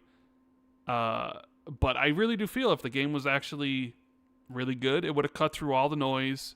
People would have kept on playing it, and it would have been a success. But it wasn't the game people wanted. I don't know. Maybe if this game had come out in 2020, maybe it is successful. There is some of that, like, right time, right place, where maybe for them it's just wrong place, wrong time. But maybe this idea of this game, if it had come out in 2021 or 2020 or something, maybe it actually is a success. I do feel like there is a fatigue with live service games, with hero shooters in general, that exists in 2026 that maybe didn't back then. So maybe they're just late to the party. And maybe that has something to do with the fact that games take so long to make now. And that sometimes when you're working on a project, you sort of miss the boat. Like, there was a time where Battle Royale was the big thing. And the ones that were out sort of right away were the ones that were successful. And any sort of competitor was already, like, they had a big problem ahead of them, right? And that's one of the other things I worry about when like people talk about like, hey, what's the next big? Not I worry about it, but thinking about ahead of like, well, what's the next set of games that'll be in 4 or 5 years? What's the multiplayer trend gonna be? And it's like, well, things change so fast. At one point, it was, Call of Duty-esque shooters with fast-paced action and RPG elements built into it, unlocking stuff. And then it suddenly became something else, and it was hero shooters with Overwatch and that type of stuff. And then suddenly it shifted, and it was battle royales, and it sort of remained battle royales for a bit. But anybody that was like making a game right after Overwatch came out was doing hero stuff. But people were sort of over that by the time their games came out because it took so long. You're no longer in the era of I can make a multiplayer game in 2 years. Now it's like 4 years. And I sort of wonder if the next thing's going to be like, oh, we see the success of Arc Raiders and Marathon and the success of Tarkov, so we're going to make an extraction shooter. But that extraction shooter takes 4 years. Will it even be will extraction shooters even be popular in 4 years, or will people be sick of them by then? And then they come out and they're like, nobody really cares about that anymore. You know what I mean? Yeah, I mean, it's like hero shooters, right? Yeah. Hero shooters. Everyone wanted to make a hero shooter for 5 minutes. And the only hero shooter that ever competed with Overwatch really was Marvel's Rivals, which being the ultimate hero platform ever. Even Halo Infinite originally was going to be a hero shooter. Because that's what I don't hate that idea, because that's what like the thing was when they were making it, was like that was big. Yeah. And it's almost like a good thing it didn't, because when it came out in 2021, people were sort of over that already of like hero shooters and stuff, and then it was going to be battle royale, and then they scrapped that. And some of that has to do with how long development is. And then sometimes someone takes a chance, like Arc Raiders. Like the finals came out, and I mean, like the finals did okay, but I don't think it blew anybody away with its performance or whatever. It's just a solid game that has. I got a press release of new update coming to the finals. Yeah, oh, it seems to be ticking over. Yeah, but I mean, clearly, like Arc Raiders is the breadwinner there. Like that's the one that sometimes what happens is like you have these big trends, right? There are these huge trends and these huge waves, and then everyone tries to pile in. It's like the .com bubble, or Battle Royale bubble, or the artificial intelligence bubble. And like everyone tries their hand at doing it. And then like the bubble bursts, and then you'll get some winners left over. Sure. So like there was like after Left 4 Dead, there was a sprint of games that were like Left 4 Dead. And now there's a handful of like mildly successful Left 4 Dead clones, like Deep Rock Galactic or to some degree. And then you've got what's the Warhammer one called? Dark Tide. I mean, you could say isn't Helldivers 2 essentially a Left 4 Dead? I would maybe not necessarily Left 4 Dead clone, but like in the spirit of Left 4 Dead, 4-player co-op, like horde-ish mode. Horde. Yeah, I suppose I wouldn't say it's an extraction shooter, but it's definitely taking after a little bit of Left 4 Dead, right? Yeah, I mean, I'm intrigued to see if like some games try and riff on Helldivers. Like, of course, I've seen some suggestion anything that the gaming industry is a copycat industry. Anything that's popular, people are going to copy because it worked for them. Why wouldn't it work for me? Yeah, I think there's a good chance the StarCraft shooter could have some kind of Helldivers mode. Because like, cool. The whole premise of StarCraft is fighting the Zerg Swarm, right? So it's similar kind of premise. Like Helldivers kind of riffs on Warhammer 40k and StarCraft. StarCraft obviously riffs on Warhammer 40k as well, and then a bit of Starship Troopers in there. And speaking of Helldivers, they got a new movie coming. Jason Momoa set to star in the Helldivers movie coming in 2027. That is sick casting, bro. I need to reinstall Helldivers and give it another go. I think there was an update that came out recently, and I think the game continues to still do pretty good numbers on Steam. It does fantastic numbers. Yeah, it's doing really, really well. I love that. I love it when games do well, and I think most people do, to be honest. Well, so like this whole sort of this. Some people will be like, hate when a game they consider woke does well, because there's like go broke, go woke until the game does well, and they're like, they don't mention it anymore. Man, I hate that whole part of the discussion, but I'm just talking about normal people. I think Sure. normal people don't like to see a game fail. You know, they'd rather have a game be awesome, I think, like, even if they don't admit it. And we all like, there is hate clicks and people click on hate stuff, but Absolutely. I think that people click on hate articles, but I'm sure they'd rather have a game that was fantastic instead of a game that was shitty at the end of the day.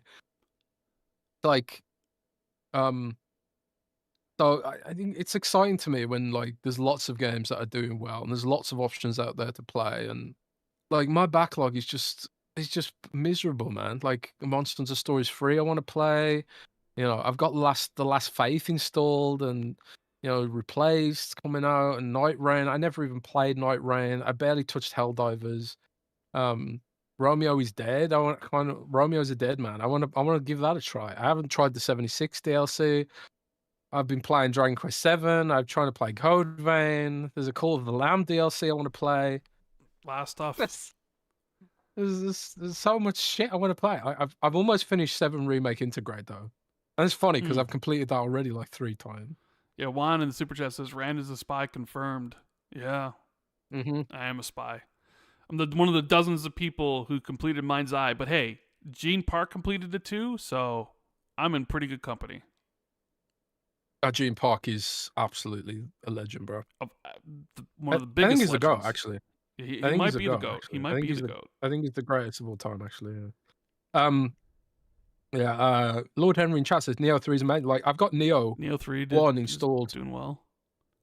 Yeah, I've got Neo's doing really well. I got Neo 1 installed on my Ally. I wanted to try that.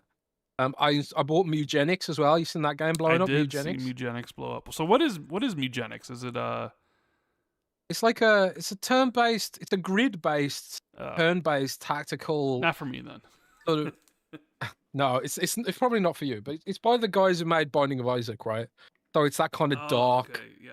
fucked up kind of humor, and it's like this mad scientist making mutated cats and making them fight. It's a you know, it's a twisted fucking game. Put simply, but it's awesome. You know, it's pretty awesome. But it doesn't work that well with controller, so I'm hoping they'll add some updates there. But you know, I think it's a 2-person team making those games. The Binding and Isaac people, yeah, I think Binding, they're a small team. Yeah, it's just 2 dudes, I think. Yeah, Binding of Isaac's, you know, fantastic. Born the whole genre, didn't it? Pretty much. Yeah, Pathologic 3, I wanted to play that as well. Tormented Souls, I wanted to play that. I'm just looking for all the games I got installed on my Xbox that I was like, well-intentioned. I intended to play these games and I just never got around to it. Reanimal as well, I've got that installed. Diablo 2, I want to play that as well. World of Warcraft expansion is coming out in 2 weeks. I've been playing Lost Planet on the original Lost Planet on backwards compatibility as well for some reason. Resident Evil Requiem's coming out. There's not enough time for all the shit that's coming out, and I think that's the real bottleneck, isn't it, for the gaming industry right now? Is time. There's so much great content coming out. So much you kind content, of got this like not I don't think not enough consumers. This is the issue facing content creators as well. I think like a lot of the big YouTube channels, like they've seen hits go down and they blame the algorithm sometimes, but I think that the truth is there's more people making content than ever. Like whether it's short form content, whether it's TikTok or Instagram or long form content on YouTube, and like with games as well. Like there's so many great high quality games coming out. Like and the backlog just keeps getting worse and worse and worse. And then like sometimes you just want to play something you've already played before, like comfort food. Like there's a lot of people playing the original Final Fantasy VII at the minute. Because on Switch and on Final Xbox, Fantasy VII, yeah, it was bundled. It was bundled with, if you pre-ordered Final Fantasy VII Remake Integrate, Final Fantasy VII the original was bundled with it. Yeah, so there's this whole wave of people playing Final Fantasy VII the original version for the first time at the moment. So like, there's like, it's not like that content disappears either. So you know, I think the Diablo 2 guy was saying like, there's still millions of people who play Diablo 2, the 25-year-old game, and they're playing Diablo 2 instead of playing like, I don't know, Diablo 4. Or Diablo 4, yeah. There's just not enough people. I suppose what's the answer, Rand? I suppose we need more consumers. It's funny because So I saw people how do we get more condemn. consumers? I saw people say that the fact that they had to release DLC for Diablo 2 shows how awful and how much of a failure Diablo 4 was. I've seen people It's bullshit. try to say that, being Yeah, like, "Look, they people had to try to add spin all kinds DLC of to a things. 25-year-old game because Diablo 4, nobody plays Diablo 4 and it's shit," you know? No, I think then wasn't there a LinkedIn profile saying Diablo 4 was Blizzard's best ever selling game or something like that? I don't Yeah, know. something like that. But I don't know. There's always haters gonna hate, right? But I'm just as a gamer, I'm loving life right now. There's just so much to play. There's so many ways to play. Like jump on my Xbox to my PC to my Ally. Like I think this is the best time to be a gamer. But there's so much, I suppose, what would you call it? Noise. There's so much noise and people being like, "Oh, you shouldn't like that. You should console war this or console war that." And I just want to play my games, bro. That's true. I'm installing Helldivers too. I'm gonna jump on the new thingamabob a little bit. I don't But even know. then, I'm like, I don't know how much about this time will I next have? thing very much, Jez. So you might have to help me out on this. But apparently, Riot had some layoffs regarding 2XKO, Yeah. which I So saw that and I was like, wait a minute, didn't that just launch on console 2 weeks ago? sure did. And Mega flop, bro. bro, is Riot? Should we just rename Riot Games Riot Game? Riot game. Yeah, as in like they have one game.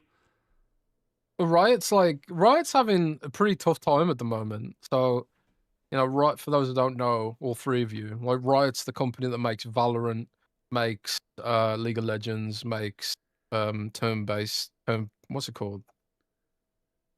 Team Fight Tactics, is it called? And all those games, and also like the TV show. What's the TV show called now? Arcane, Arcane, but that ended. Netflix show. That ended. Mm.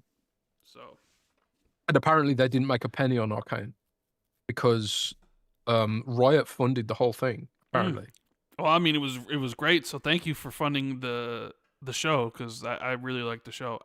At no point did I ever actually want to play League of Legends because I know what League of Legends is. You know, sometimes you watch a show and you're like, man, I really want to play the game. Like the first season of Fallout. I was like, man, yeah. I want to play Fallout or whatever. Like when I watched Arcane, at no point did I was like, I want to play I want to play League of Legends. At no point did that happen. No. Oh well, funnily enough, we've actually got 2XKO news right now. Yeah. So for those who don't know, Riot made a fighting game called 2XKO. It's come out on Xbox and PC and PlayStation, PS5 and Xbox Series S and X, whatever. And they laid off a large part of their team for 2XKO.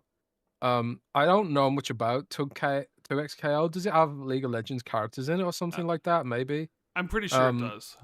Yeah. Yeah. So, they literally put out a statement about an hour ago, and it's a bit creepy actually because I just opened Twitter and the first thing that came up was that, even though it was released an hour ago. Is Twitter listening to this podcast? I don't know. Is Grok listening to the podcast? I don't know. I think Grok is always listening. Yeah, we wanted to give you a quick preview what's coming for 2XKO. We would have made a video, but the team is heads down. We want to chat ASAP. Our team is fully committed and working hard on 2XKO. We're doubling down on building for the fighting game community that loves this genre. A few weeks ago, I mentioned that we focused on three things: duo play, core gameplay, community competitive programs. They're still big priorities for us moving forward. I want to dig deep into them. Blah blah blah blah blah blah blah. So it does. There's like the thread goes on to a lot of stuff, and they talk about a new hero coming, Akali's 2XKO's next champion, Stylish Ninja cuts opponents down. Oh, and there's another one, and Senna uses the power of light and shadow. The game looks pretty good. I'm not gonna lie, but this is the thing. It's also like, I don't know if I was ever gonna put the time in to play a fighting game, I would probably just play Killer Instinct because that's the only one I'm even slightly good at, and I use the word slightly very, very generously. I wish Microsoft had stuck with Killer Instinct a little bit more, but yeah, I don't know.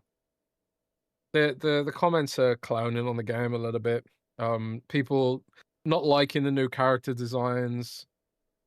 They think someone's posted a huge meme saying this game needs more edge.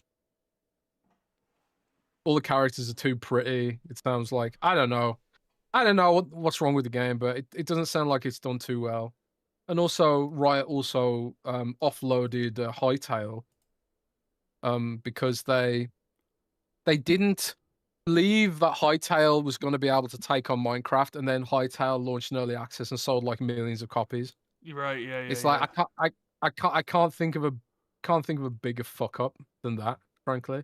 Like why didn't Riot just launch it in early access themselves? Like just bro, like what are we doing here? If that for a little while, it really did seem like Riot was gonna eat Blizzard's lunch, but once again, things Blizzard just came out on top, bro. I don't fancy because I don't know if you know this, Rand, but Riot's also making an MMO take on World of Warcraft, and the guy leading that MMO is the guy who used to lead World of Warcraft. Ghostcrawler, his name is, or at least that's his online name.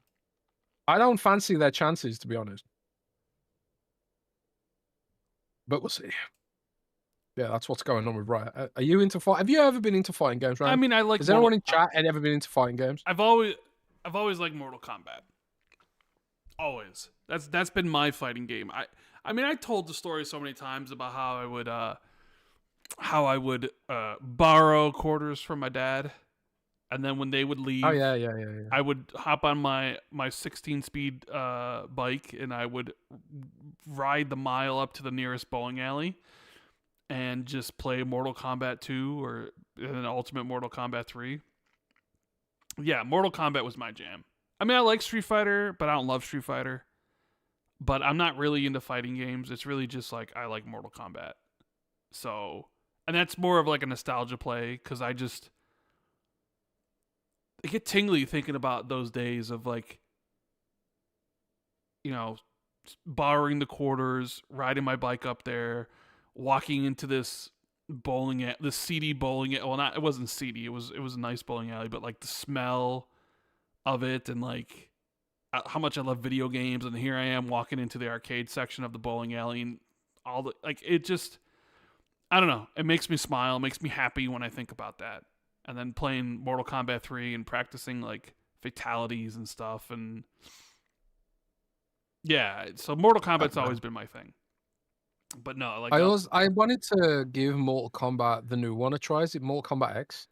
I should remember that because I actually Mortal Kombat 1, yeah. And I should remember that because I actually leaked the game. But no, I wanted to try that. Do you know why? Because it's Xbox Play Anywhere. It's one of the only Xbox Play Anywhere fighting games, and it does have a campaign, right? But a lot of people say it's not very good. The campaign in 1 is not good. It's not good. Not good. Campaign in 10 was good. Campaign in 9 was good. Campaign in 11 was good.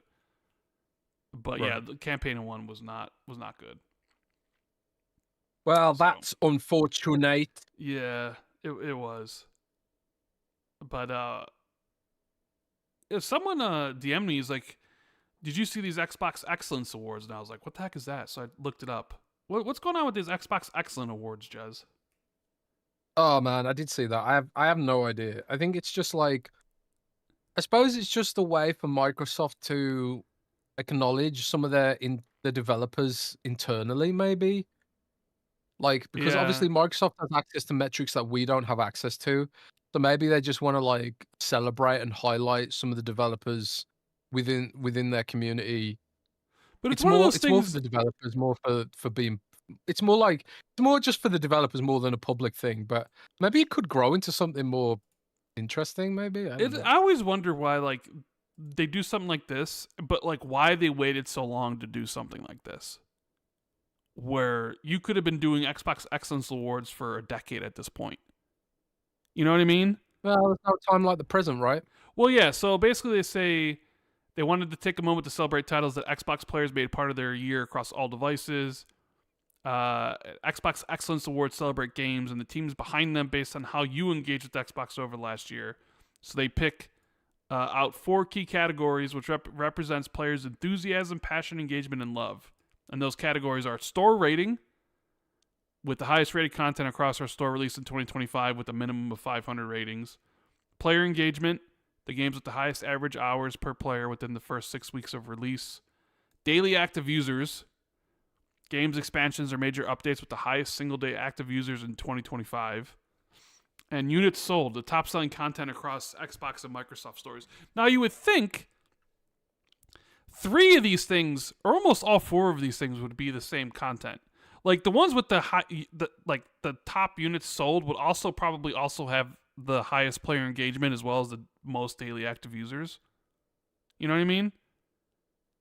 Like, because I'm looking at it and it's like, all right, they do it alphabetically. So, like, for example, units sold is Arc Raiders, but then Arc Raiders is also in daily active users. Units sold is, Assassin's Creed Shadows and Battlefield 6, but Battlefield 6 is also in daily active users. Borderlands 4 is in units sold, but it's also in daily active users. Black Ops 7's in both. And it's really just, you look at the list and it's kind of like units sold is basically Circana. Arc Raiders, Shadows, Battlefield 6, Borderlands 4, Black Ops 7, Madden, College Football, EA Sports FC, Elden Ring Night Rain, Grand Theft Auto 5, Helldivers 2, Silk Song, Kingdom Come Deliverance 2, MLB The Show, Monster Hunter Wilds, 2K26, PGA Tour 2K25, Ready or Not, Elder Scrolls 4 Remastered, and WWE 2K25, right? And then, like, the daily active users kind of just looks like the top played games on Xbox when you search by it. Arc Raiders, Avowed, which I was kind of like, Avowed's on this list, but hey, kudos to Obsidian for getting, because I think Avowed's on daily active users, but Grounded 2 is on here as well. But I mean, it's like, Doom's on here and Fortnite and stuff. I think it's weird that Avowed did better than Outer Worlds. Is it? Do you think? I thought Outer Worlds was pretty popular. I think Avowed did do better than Outer Worlds. Outer Worlds 2 is not on here in any of the categories. Is that because there's less time for it to be on there, or just because it was just less popular all up? Well, see, player engagement says, I don't know. It says highest average hours a player within the first 6 weeks of release. But yeah, Outer Worlds 2 is not on that one either. I don't know. I think Avowed just did better. Maybe because it released earlier in the year, like it released early February. So like there wasn't really anything new. And then Outer Worlds 2 released in the fall. So right. Maybe there just wasn't as much interest in it. Plus Xbox also kind of like, here's Ninja Gaiden 4 and Keeper. I'm not saying that either one of those two games was like a much bigger hit, but there was definitely bigger games out around Outer Worlds 2. So, I mean, they said during the Jason Schreier interview that they're still planning on doing games in the Avowed Pillars of Eternity universe, which should tell you all you really need to know. Where they're like, yeah, we're still going to do games in this universe, but there's never going to be another Outer Worlds. So, I guess that tells you all you need to know about how well that game did, right? Yeah. Now, there are some interesting things, like, you have the big games here, but when you look at player engagement and store rating, like, for instance, store rating, Crime Scene Cleaner, nominated for an Xbox Excellence Award. Like, no, dude, that game is actually pretty cool. But what else? I'm sorry. Demon Slayer. It's actually pretty cool. Demon Slayer Kimetsu no Yaiba, the Hanaki Chronicles 2 is up here. No, that game is also pretty cool. Actually, okay. Yeah. Digimon Story, Time Stranger. I think, if I'm remembering correctly, that's that Silent Hill 1 kind of game. What's it called again? Demon? Tell me what it's called. Demon Slayer, Kimetsu no Yaiba, then Hanakami Chronicles 2 is the name of the game. Demon Slayer. I mean, I know Demon Slayer is popular anime. But wait, no, I think I'm getting it mixed up with something else. But it's just weird. I look at the store ratings. You got Digimon Story, Time Stranger here. You got a game called Dream Core. You got Fantasy Life I, The Girl Who Steals Time. Like, what? What is this? You have Little Nightmares 3 on here, and I'm just like, how is this nominated for a store rating? Like, the game is mid. You got Minami Lane. You got Poppy Playtime Chapter 4. Things just like, what is these things? I don't know. I just, and even player engagement. What is this Fantasy Life I, the girl who steals time? Like, what is this? Do you know what this is? Fantasy Life I? Yeah, actually, that also is quite a popular game, isn't it? I think. Isn't it like I don't know. I mean, Fantasy Life? it's a level 5 incorporated role playing. What is this? Step into It's from slow the devs of life some RPG pretty where you can famous freely game. switch between 14 unique jobs, so-called lives, and enjoy a carefree life in a fantasy world. It has 197 ratings on the store. It's not a huge game, but it's one of them sort of niche, popular kind of games. If you go to Steam, for example, got 5,000 positive reviews, and Level 5 Inc. is got a pretty strong fan base. They also made top of my head, I don't know what they made off the top of my head, but it's a pretty established studio, basically. Right. They made that football anime as well. I don't know. I just have to laugh at some of this stuff. That's all. I mean, it is. Yeah, looking at the. You're not a gentleman of culture. Looking at the store rating, it is almost 5 stars. So if you're doing like a thing of like the highest rated games in the store above a certain number, I guess it makes okay. Yeah, it fits the criteria, right? Ni no Kuni, that's the game they made. So, the Xbox Excellence Awards. We'll see what where this year where like Halo falls in there, or Fable, or Gears, or Forza Horizon. I mean, you figure all those would meet all of the categories of player engagement, daily active users, units sold, and store rating. Well, maybe not necessarily Halo for player engagement because it's single player only, but either way, GTA 6, going to be leading the pack in most of those things. But Jez, let's talk about I want to talk about the state of play, shall we? Let's do it. Talk about state of play. Because I watched it, and I think you checked a couple things out from it. Some of these games, I think most of these games are coming to PC. Obviously, quite a few of them are also multi-platform. So this was their biggest show in quite some time, or like the biggest state of play ever. They did it over like 60 minutes. And cool. First thing was announced was a game that I think surprised a lot of people, was the sequel to Kenna, Bridge of Spirits, was Kenna Scars of Kosamara, coming to PC and PlayStation. I never did end up playing Kenna, and I've always wanted to, so maybe I will, because this game is supposedly coming out this year. And I did notice, watching the trailer, it did have the PlayStation Studios logo in front of it. So I wonder if PlayStation is publishing this game this time around. Because I think with the original Kenna, it was self-published. So maybe this one is published by them. I don't know. Ghost of Yotai Legends got a release date. It's coming like early March. Did you end up playing Ghost of Tsushima on your PC yet, or any of that stuff? Or is it another one of those games that's on your backlog? Played it, no. It's not even in my backlog. It's not even my radar. I don't even really know what it is. You don't even know what Ghost of Tsushima is? Oh, no, Ghost of Tsushima. I thought you were talking about Kenna Bridge of Spirits or whatever. No, I was talking about Ghost of Yotai Legends.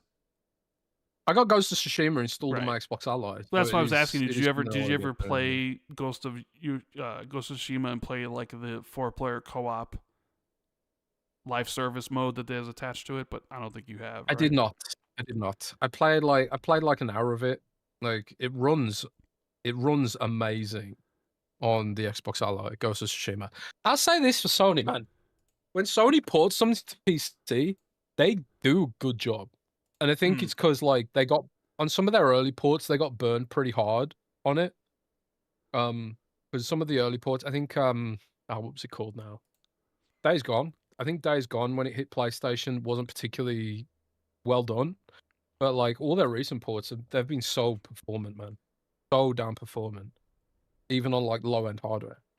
Their PC team is hardcore, man. Respect to PlayStation for being such a great PC publisher. Yeah, all you gotta do is just. That's say, man. PC Master Race, baby. What they say, right? Death Stranding 2 coming to PC. The PC port coming March 19th. Did you ever play Death Stranding 2? Or will you now that it's coming to PC? No, I will know it's coming to PC. I still need to get through Death Stranding 1. But I'm like, Death Stranding's kind of like my kryptonite because I feel like I can't move on to the next area until I've done everything in the previous area. So at the moment, I'm currently grinding like concrete or something to try and build this road. I can't leave the area until I've built this road, man. So I've got to build this fucking road. I stopped. You know what I found? Do you know what I found in this area with this What? with this huge road? What? I was walking on a mountain, and I saw because you know it's got all those connected little things from like your friends list on Xbox Live and stuff. Yep. I was walking up a mountain and I saw someone's gamer tag on this mountain.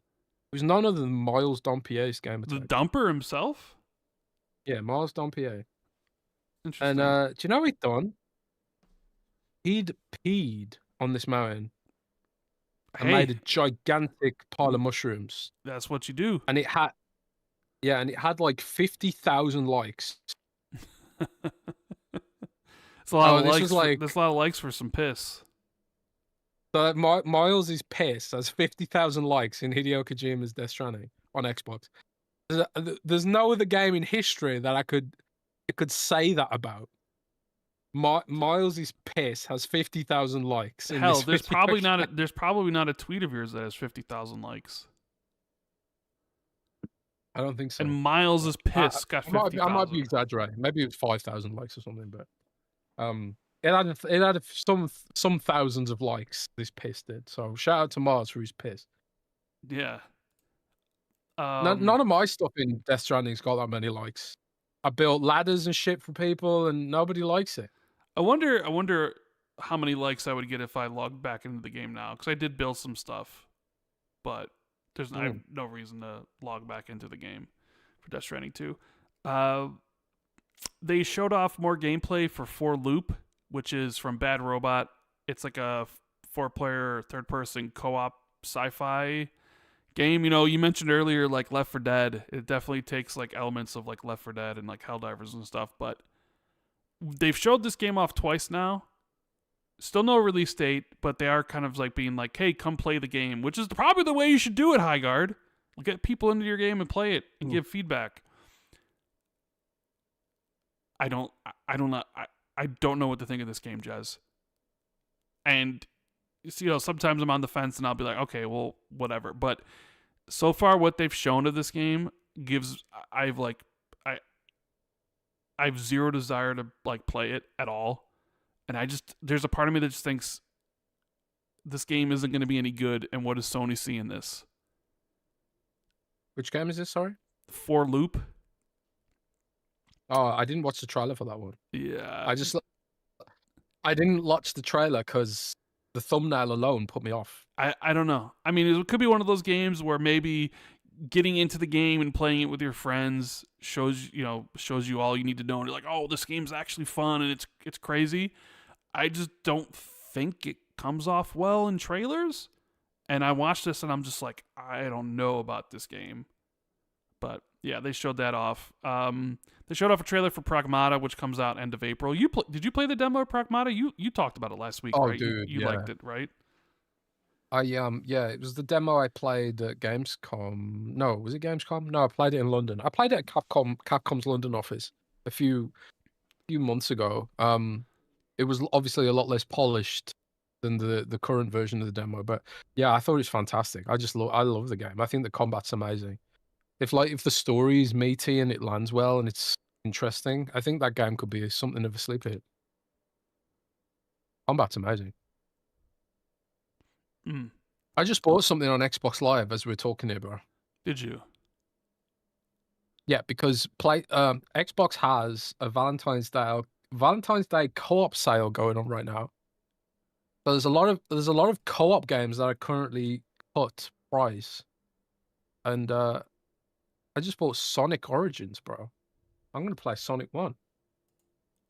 Play Sonic 1, Okay. bro. You do that. I love me some Sonic, bro. I mean, everybody loves Sonic. New trailer for Resident Evil Requiem. Leon returned to the RCPD police station at the very end of the trailer. It's like, oh, dude, remember this? It's the police station for Resident Evil 2. Member. And then Leon looked at his hand and it was infected. Leon's infected. No. Yeah. Oh, fucking see, this is why I don't watch trailers. Mm-hmm. I don't, because American trailers are always rammed with spoilers. Well, I wouldn't say it doesn't look like What's the deal with that? It doesn't look like he's currently infected, but it looks like he got infected at some point. Is what it looked like. But yeah, I was surprised they showed it. It was like he looked at his hand and it was all like, oh, he's like, oh shit, Leon's infected. Yeah, I would have liked to have seen that in the game. You know? But I think Requiem's going to be fantastic. I'm hyped, bro. Oh, bro, everybody's hyped. Can't wait. I mean, these Resident Evil games, they never disappoint, really. You know, you might like some more than others. Like, hey, I like Resident Evil, 4 more than Resident Evil 2, or maybe I like 2 more than 4, or I like 7 more than 8, but they're all really great games. Unless, of course, you're just not a fan of survival horror, so... I think even, like, the Revelations games, I think I like pretty much every Resident Evil game in some way. But I remember... but it's crazy because... Did you play Revelations? I did not play any of the Revelations games. They ain't bad, They're not bad. I just never was interested in him. But then, I don't know if you saw, but the ESRB listing for Resident Evil 5 showed up. There's rumors about the Resident Evil 5 remake, and I don't understand. I get it. Like, okay, if we're remaking all the games, yeah, but it's like, okay, you got Requiem releasing in literally 2 weeks. There is supposedly Code Veronica releasing early next year, plus a remake of Resident Evil 0 a year after that. Like, when would Resident Evil 5 release? Like, in the summer? And next like year? later, like this fall? But it seems like they wouldn't shadow drop it, or they wouldn't have like a short period of time between like showing it off for the first time and releasing it. So I'm like, but yeah, it's rated in the ESRB. You can find it, and it's like, okay, what's going on there? I mean, I like Resident Evil 5, so I'd be interested in replaying it, but maybe it's one of those things where they don't announce it yet because they want everything on Requiem for now, and then maybe at the I don't know, maybe at like a Switch, like Nintendo Direct, they announce it, or like a June showcase for Xbox or something, or like a Jeff Keighley show in the summer or something like that. Yeah, maybe. I mean, this is what I've always thought about Resident Evil 5 being remade. Like, what if they make it better? Because obviously, canonically speaking, Resident Evil 5 is important to the canon of the story. Some pretty major things happen in terms of the story in that game, but I think the overall game is not particularly great. It's just not a horror game. It's Gears of War. Well, that's when Resident Evil kind of made the turn into an action game, really. Less focus on horror, and then like Resident Evil 6 went all the way. Yeah, and we don't talk about Resident Evil 6 around here. Yeah, we don't talk about that one, but in fact, Resident Evil 6 is the only one I haven't played. Really, I played it a little bit, but I was just like, "What the fuck is this shit?" Like, that Joe Pesci meme. What the fuck is? Yeah, I know that. Meme. Yeah. But what if they make it better? What if they make it horror? What if they add to it? That's what I think they should do with it if they are gonna give it a proper remake. Some of them need a light touch. Sure. But they did add a ton of stuff to Resident Evil 1 when they remade that. Like, Lisa Trevor was not in the original, unless I'm tripping. I mean, they did a lot of stuff to 4 and 2 as well. You know, you'd rather have it more like 2 and 4 than like 3. Mm-hmm. But yeah, I mean, I could definitely be down for more of a. Dude, I will never forgive Capcom for removing the worm. That was so mean. I only wanted some love, you know? Yeah, I wanted the fucking worm, bro. Can't believe they did that to me. Yeah, we'll see what it is what it is. We'll see what they do with Resident Evil 5. Legacy of Kain Defiance Remastered, releasing March 3rd. Current and last gen consoles. Are you into those games much? I mean, I played Soul Reaver. I don't think I ever played the Legacy of Kain games. Played. So yeah, I was the same. I played Soul Reaver, but not Legacy of Kain. So yeah. Then this Brigand Abyss game was announced, which I think you said looks pretty cool, coming this year. Not my type of game. Strategy, RPG kind of game. Dead or Alive 6 Last Round, which is a new version of like Dead or Alive 6 with the free-to-play thing. But then they also announced that a brand new Dead or Alive is in development. So for everybody that enjoys the Dead or Alive fighting series, you got a new one coming eventually. Bit of gooning. Yeah, for all the gooners out there. We have Remedy showed off first time Control Resident gameplay. Still no release date, saying it's coming this year. And I have some thoughts, Jez. I have some thoughts. Oh? What are your thoughts? You know how much of a Remedy fan I am, right? Some would even say, like, I'm almost bordering on a Remedy fanboy. I've enjoyed all their games, from Quantum Break to the Alan Wakes, to Alan Wake 2s, Controls. I can't wait to get my hands on Max Payne 1 and 2 Remake. You didn't like Firebreak, though? Well, that's the other thing. When we saw Firebreak for the first time, we were like, that game's going to be dead. And 100%. Sometimes we just know. We can just look at it and be like, that game's not going to catch on, and nobody's going to play it. And I was not interested in a live service game from Remedy, which is concerning, considering, I don't know if you saw, their new CEO is an ex-EA guy. So that's, like, concerning to me a little bit. But, so, I really like Control. I like how it tied into the Alan Wake universe and the universe that they're building. And when they showed off Control Resident for the first time, I was like, okay, different direction. We got, like, shape-shifting melee weapons and stuff. And it's the character, it's her brother. And it's like, okay, cool. Like, I'm all down for the sci-fi stuff. Jez, let me just say this. The more I watched of that game, the less I wanted to play it. Oh, really? My hype started to circle down the drain, like it's like water down the toilet.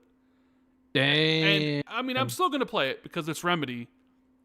But when I was watching this game, it reminded me of basically Infamous or Prototype. That's what I got. I got Control Prototype, and Prototype's all right though, isn't it? Yeah, Prototype was fine for its time, but Prototype was also 2 gens ago. And I'm watching this, and I'm like, it doesn't, like, the only thing they really showed off was like a gravity thing where, like, he was able to change the gravity and, like, land on a building, you know, that, like, he was standing straight and then he was, like, up against the wall and he was walking on it, like gravity. But the combat didn't seem impactful. You know, he was, like, changing the weapons and stuff, and I'm like, these are just regular enemies around, and they ain't doing anything to it. And I'm just like, I like the idea of, like, okay, we're going to go in a different direction, and we got these, like, cool weapons and stuff, but then watching it in action when it really just seems kind of like a open world, Infamous Prototype-esque game, it really deflated the hype for me. Now, that may just be the video, that may just be the person playing the game, that may just be the early, you know, like, look at it, because it didn't look impactful. So we'll see. I'm still going to play it, but my hype from seeing the initial trailer to the game to then seeing, like, the first look at the gameplay, you know, if I was at, like, a 9 or a 10 out of 10, I'm kind of at, like, a 6 or a 7 now. So... I saw it behind virtual closed doors a little while ago, and I thought it looked really good. I actually think it made me more interested than the first one did. I tried 3 or 4 times to get into the original Control, and I don't know if there's a point when it gets good, but the first couple of hours are really painfully slow, I thought. Yeah. No. And this looked a little bit more like it throws you more into the action more quickly. Well, yeah, because I talked to somebody else who didn't really like Control, but likes the look of this one better because he likes Prototype and stuff. So he's like, to him, he's like, oh, that looks like something I want to play. But like to me, he's like, well, I like Alan Wake and I like Control, and I'm not sure I wanted. Hey, let's just play Prototype. I don't know. We'll see. We'll see. Crimson Moon was shown off. It's a co-op game, co-op action RPG game. Coming to Xbox, just like a lot of these other games are. I don't really have anything to say about this thing. It didn't seem. I think it might be more up your alley, Jez, than mine. But yeah, it looks alright. Yeah, they showed off Beast of Reincarnation again 3 weeks after the Xbox Dev Direct, but they gave PlayStation the release date, which I thought was funny. It's like, oh, you had this whole setup with Xbox 3 weeks ago, and maybe that was kind of like, well, you can be on our show, but you got to give us something new, like a release date or something. And they're like, okay. I just thought it was odd. One thing I did think was odd about that was I'm pretty sure this is the only Xbox Game Pass, Xbox Play Anywhere Day 1 game that Sony's ever given airtime to, as far as I know. From third party, at least. Maybe. Rayman 30th Anniversary Edition releases today. I don't know if you had any interest in playing old-ass Rayman games, but you never been a Rayman guy, but my cousin's a big Rayman girl. I need to send that to her. Mina the Hollower from the developers of Shovel Knight gets a new demo today. Never played Shovel Knight. A PS5 exclusive demo. It's all. I always laugh when it's like the demo's exclusive to our system or store. It's like, how lame is that? Like, isn't the whole point of a demo like trying to introduce people to your game so they'll buy it? Like, if I don't have access to your demo, like, that is the weirdest thing to make exclusive ever. But yeah, they announced whatever DLC to Neva, Neva Prologue, which is coming next week, and I quite enjoyed Neva, so. I don't know if I'm interested in playing DLC to it, but I might check it out. I've never played it. Get it? That's funny. You with your puns. How funny are you? I'm pretty funny. Let's see. We got this game called Yaku Shinobi Ops, which is like a stealth game, but it was like top down. It was weird looking.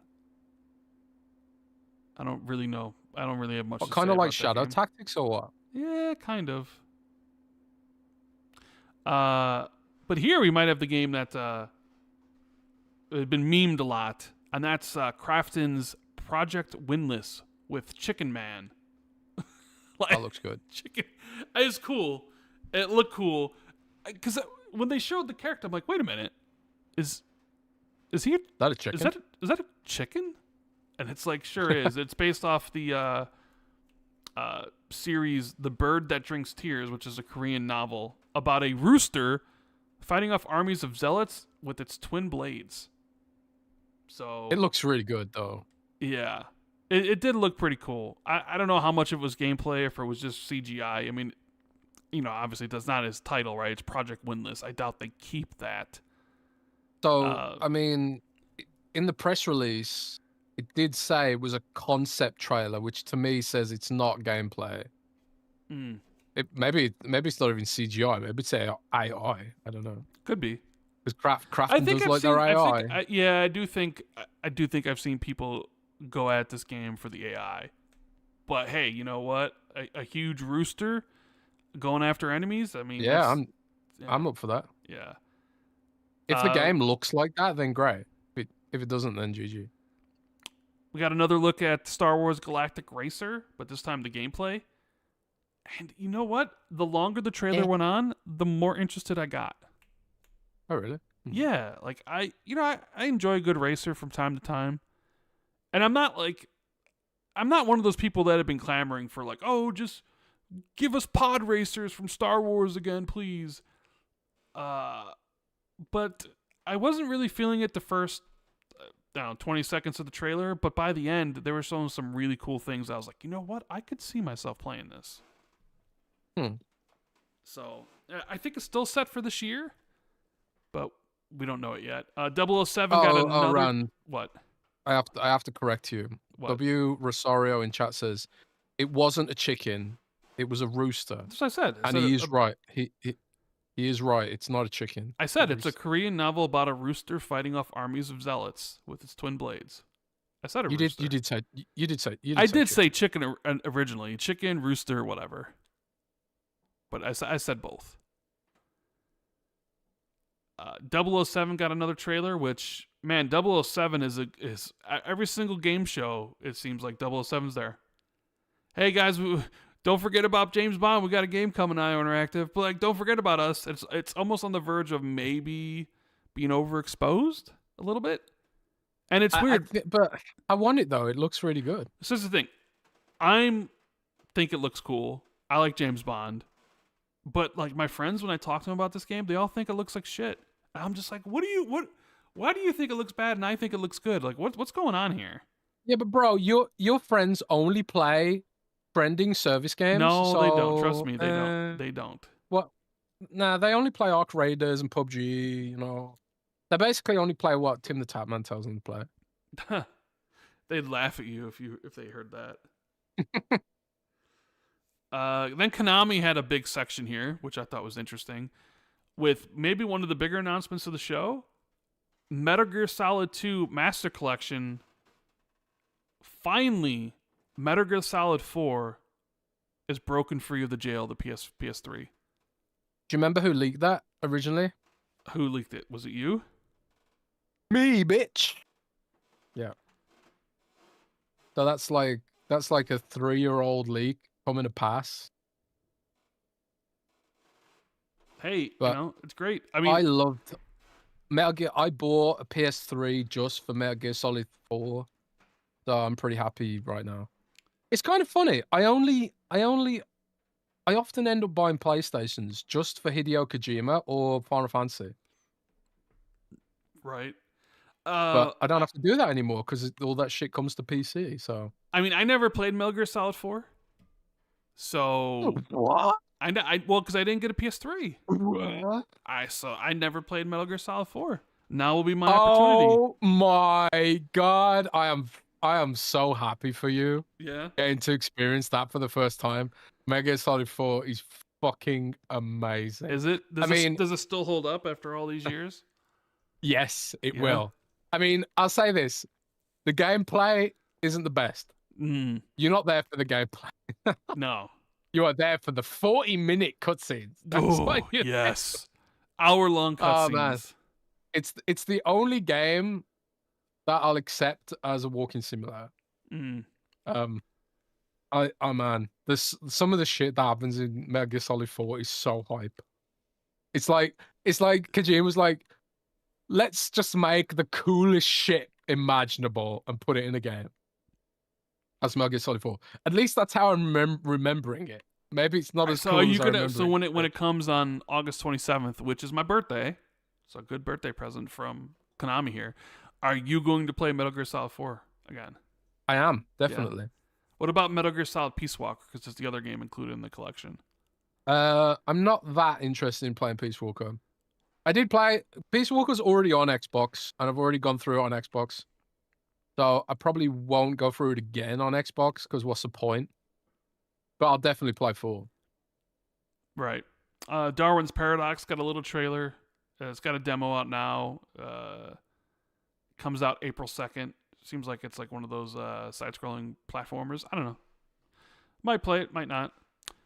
And then we got a brand new Castlevania game, Jez. Castlevania Belmont's Curse. They got the indie developers Motion Twin and Evil Empire to create a new 2.5D Castlevania title set 23 years after Castlevania 3 Dracula's Curse. And it's supposed to come... That's the dev of Dead Cells. Yes, Dead Cells. And I think also the Rogue Prince of Persia as well. That was... People like that, right? Yeah. So like Looks Castlevania, good. and I saw this, and I'm like, the more I watched the trailer, I'm like, oh yes, I think I'll definitely be playing this game. It looks. I don't You know. can buy a lot of the classic Castlevania games on Xbox, like You Symphony can. of the Night and You shit. can. So that's another cool game to look forward to towards later this year. Then we got the trailer for Silent Hill Townfall, which is a Silent Hill in first person set in what is it in Scotland. Scotland. And you know me, Scotland. I'm a big Silent Hill fan. But I was like, all right, can't wait to play it on Xbox. And then this is one of those games that's not coming to Xbox, at least not right away, because Not a launch. it's exclusive to PlayStation on console and on PC, and it's like, that's so weird. So weird to money hat like this game. I mean, I understand like Silent Hill 2 remake, but Silent Hill Townfall, like, so it's like Silent Hill 2 remake gets money hatted for a year, but Silent Hill F doesn't. But then Silent Hill Townfall does. Yeah, the whole logic behind money hatting is just getting more and more dumb. Maybe this was just like something that happened a while ago. I suppose like Konami and Annapurna's logic is, yeah, maybe offset some cash flow risk, but it just, for me, it just hurts the game. You know, put it everywhere all at once, and you'll have a bigger game. The zeitgeist will be bigger. There'll be more interest. There'll be more hype. And for Sony, like, what? Do you think people are going to quit Xbox for Townfall? But not even that. I don't fucking think so. It's not even on Switch either. You know, it's not even on Switch 2. But well, that's the dumb shit. It's like nobody on earth is going to switch platform for this game. So why money hat it? It makes no sense. But hey ho, Sony's money. You know, they want to spend it that way. Then sure. I mean, if it was me, I'd spend that money on delivering actually some first party games. But you're gonna get clipped, and they're gonna make me like, Luke Jez talking shit about PlayStation. He's on Xbox. What a loser. Clip it, baby. I don't give a fuck. I'll be playing all those games on my shiny PC. Thank you, buddy. Your Xbox ally. Well, I'm just like, I'm trying to help Sony, bro. I'm trying to help them see the future, see the light. Like, you shouldn't be wasting money on money ads that aren't gonna move any needle for anyone. It's literally pointless, man. Yeah. Well, Am I crazy? I don't know. I could see people maybe getting a PlayStation or whatever for Silent Hill 2, considering how much love there is for Silent Hill 2 and how nostalgic it is for a lot of people. Silent Hill 1? Yeah. Silent Hill Townfall. But Silent Hill Townfall, it's kind of the same thing like with when Sony was like, let's money hat KOTOR. Because it's like there's a lot of nostalgia based around that game, even though it fell apart. But I understand the reasoning behind it. You know? But with this one, I don't get it, you know. All it does is, I mean, just get it on Steam, man. I mean, if it was fully exclusive to PlayStation, that might be something. But the game's coming to Steam anyway. Yeah. But like, who is this helping? It's not helping PlayStation. It's helping Konami and Annapurna's bottom line. You know, they got a check for it. I don't even think it is. You know, I mean, maybe it's offsetting some of the initial risk, but I don't think it's helping the game long term. I don't know. They probably know better than me, but. All right, we have Konami announced also Rev Noir. I don't know if you saw this. It's an upcoming action RPG which aims to cultivate the heartfelt moments that have defined JRPGs. Looked all right. Not my type of game, but for those people that love that type of stuff, it will be. And then another game out of nowhere from Saber, John Wick. Untitled John Wick game. And it's got Keanu's in it. It's got his likeness. It's got his voice. Apparently, it's also canon to the movies. It's like a prequel. There was some brief gameplay shown. Like, it was mostly kind of a CGI trailer to set the tone. And they showed gameplay at the end. And it was all kind of like quick, close quarters, like takedown animations of him basically like killing people and jamming their head into a cabinet of glass or whatever. And it was like, yes, this is exactly what I want from a John Wick game. We'll see what the actual game is, but it could be really cool. I'm excited for it. I've always wondered, like, man, a John Wick game would kill if Would it you be did like it right. it'd be like Max Payne, wouldn't it? I would I guess it imagine. would be like I always kind of envision it being like a mix of Max Payne and Sifu, where like you have Sifu with the combat takedowns and stuff because he does do that stuff. A bit of close quarters combat, Yeah. a bit of shooting people in the face. So we'll see how that goes. I can't wait. Marathon got a new trailer. They also announced the Server Slam, which will be available to everybody starting on February 26th to March 2nd for the release of the game on March 5th. And I want to like really get excited for this game, considering like how much I'm into extraction shooters and arc raiders and stuff, and this is another one. And it's Bungie. It is Bungie's pretty cool.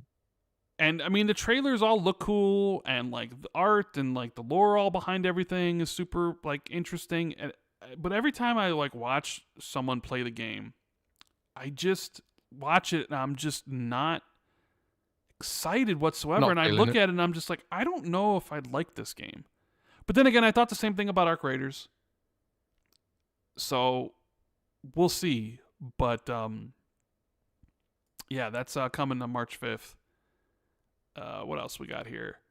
Housemarque revealed another Saros trailer, which is coming April 30th, which is from the devs of Returnal.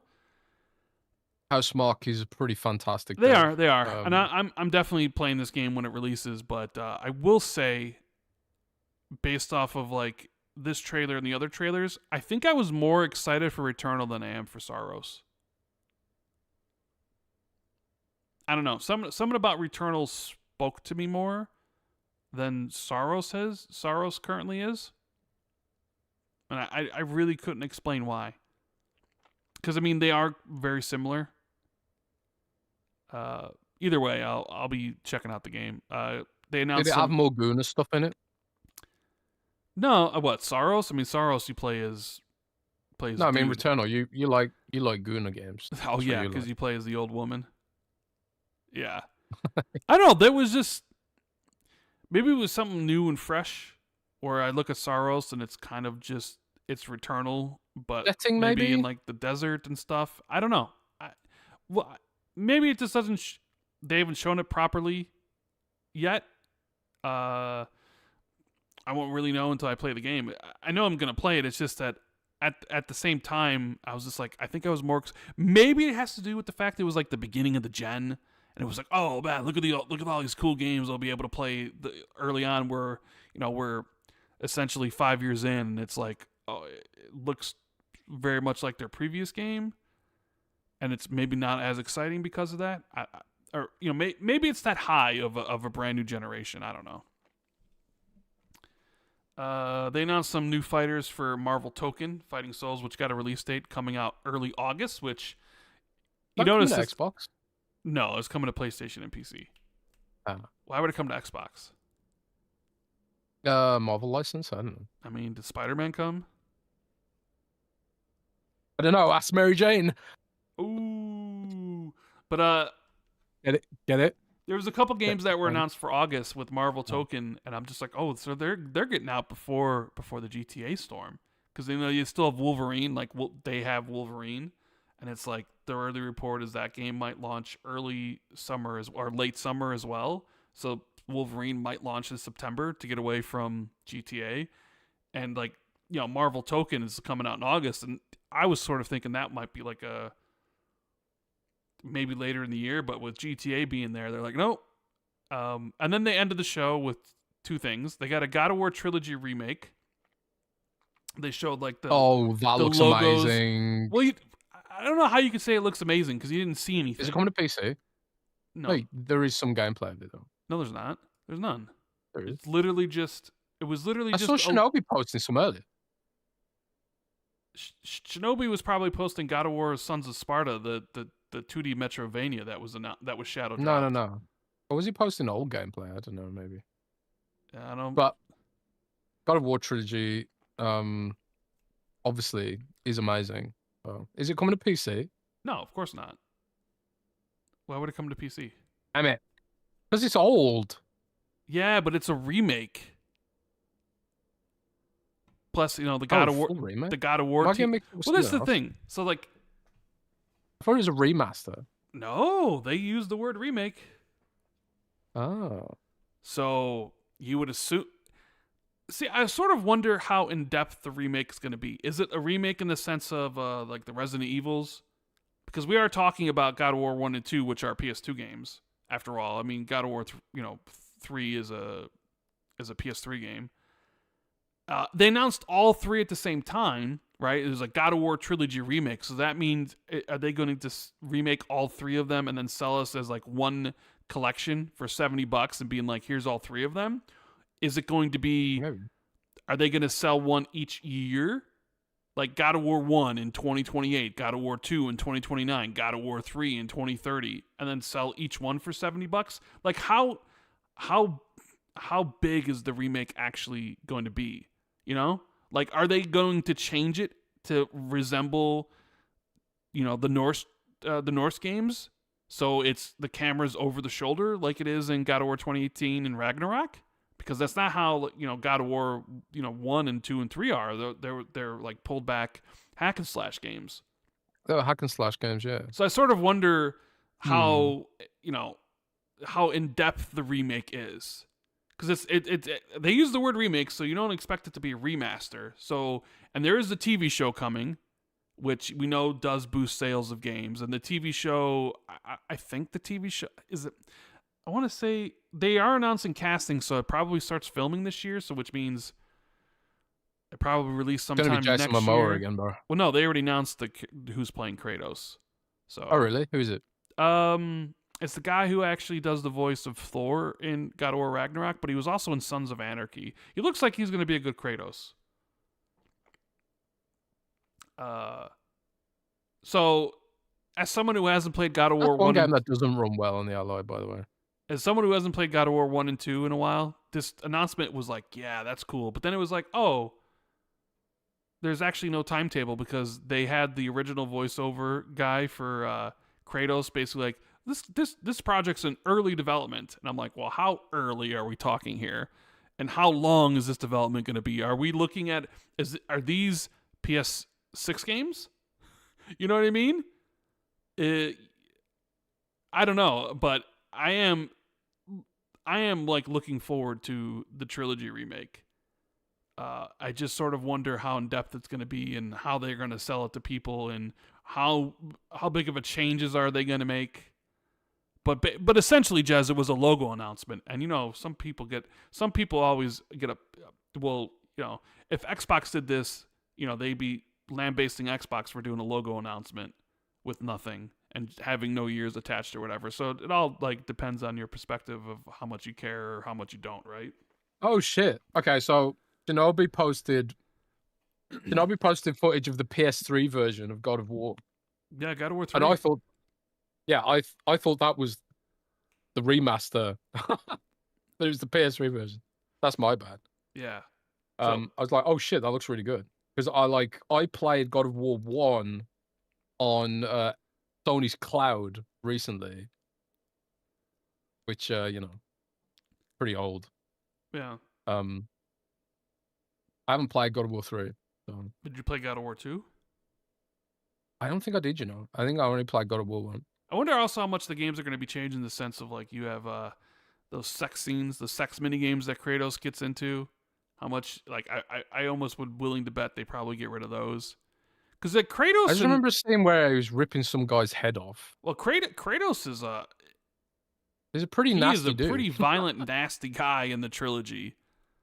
He's more softened in the sequel games because he's older or whatever. He's got a kid, but yeah, he is you can say he's a piece of shit almost in the trilogy.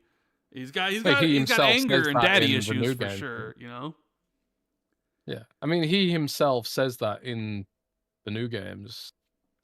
It's part of the whole story arc is acknowledging how much of a dick he was, but yeah. So that's I like that announcement. It's just a matter of how long do we have to wait and how big the changes are going to be. And then they did a shadow drop because they showed off this God of War Sons of Sparta game, which was this God of War Metrovania that's been teased for a bit. and it was available today. And you play as teenage Kratos in a Metroidvania game, or you play as it features Kratos and his brother Deimos, and it's available right now on the PS5 for $30. Not even PC on that one, Jez. So Yet, it'll come to PC eventually, because all roads lead back to Steam, baby. So, depending on who you ask, this was the best state of play of all time, and maybe one of the best Sony shows ever. Or it was just kind of okay, and just maybe a 6. So it really depends on, how the Konami announcements hit for you, or the God of War stuff. But I've definitely seen a wide mix of opinions, where some people will be like, this is the best Sony show in the last 10 years, and I'm just like, excuse me? Like, it's certainly not. I mean, I thought it was a good show, but I don't know if I'd rate it a 10 out of 10. I'd probably be more 7.5, 8 or whatever, because there are a lot of cool stuff that was shown off for the show, and I thought it was paced pretty well. And the Konami announcements all kind of got me excited, like, oh, Metal Gear Solid 4, and a new Castlevania, and a new Silent Hill. Like, man, they're kind of killing it with Silent Hill. I mean, take away the money had discussion for some, take this out, but like, man, Silent Hill 2 remake, really good, followed up by Silent Hill F, really good, followed up by this Town Hill game, which might be very good, and then followed up again probably by Silent Hill 1 remake next year.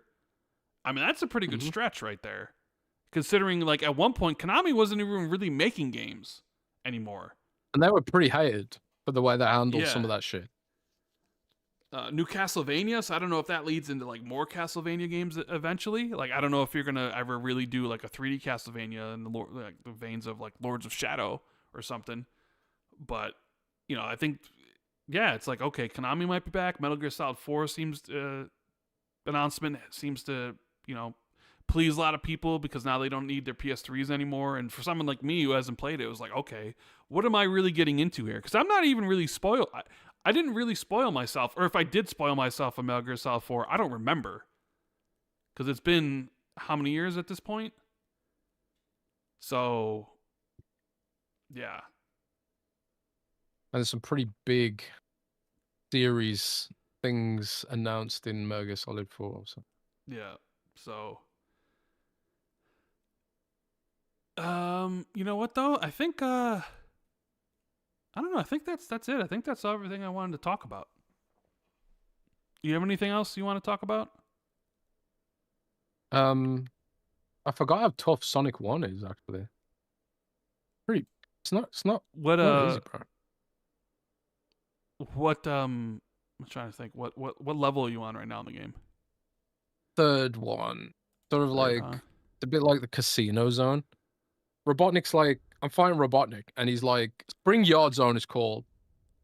A bit like soft casino, I guess. And Robotnik is stabbing the floor away, and I've got to kill him before he blows up the floor, man. Okay. I mean, even people in chat are pretty polarized on the Sony show. I didn't watch it myself because I was like, I think I was playing Overwatch at the time, but priorities and that. But sounds like overall it's a pretty cool show. Yeah. Face23 BKNY says in the super chat, Rand, guess you're gonna fire up your PS5 Pro this year. Kenna, Wolverine, Saros, Phantom Blade Zero, Silent Hill, Townfall, etc. Like, yeah, definitely. Saros, I'm definitely playing Wolverine for sure.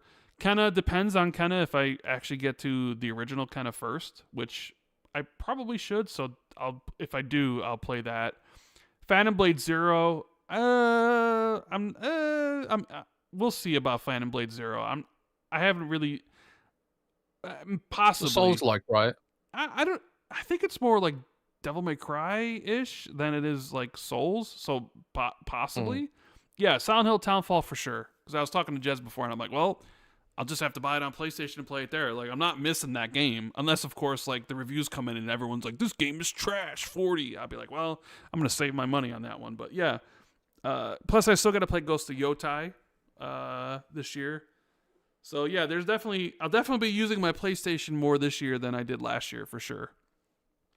And he says original Kenna came out in 2021, ended up on Xbox in 2024. That is true, but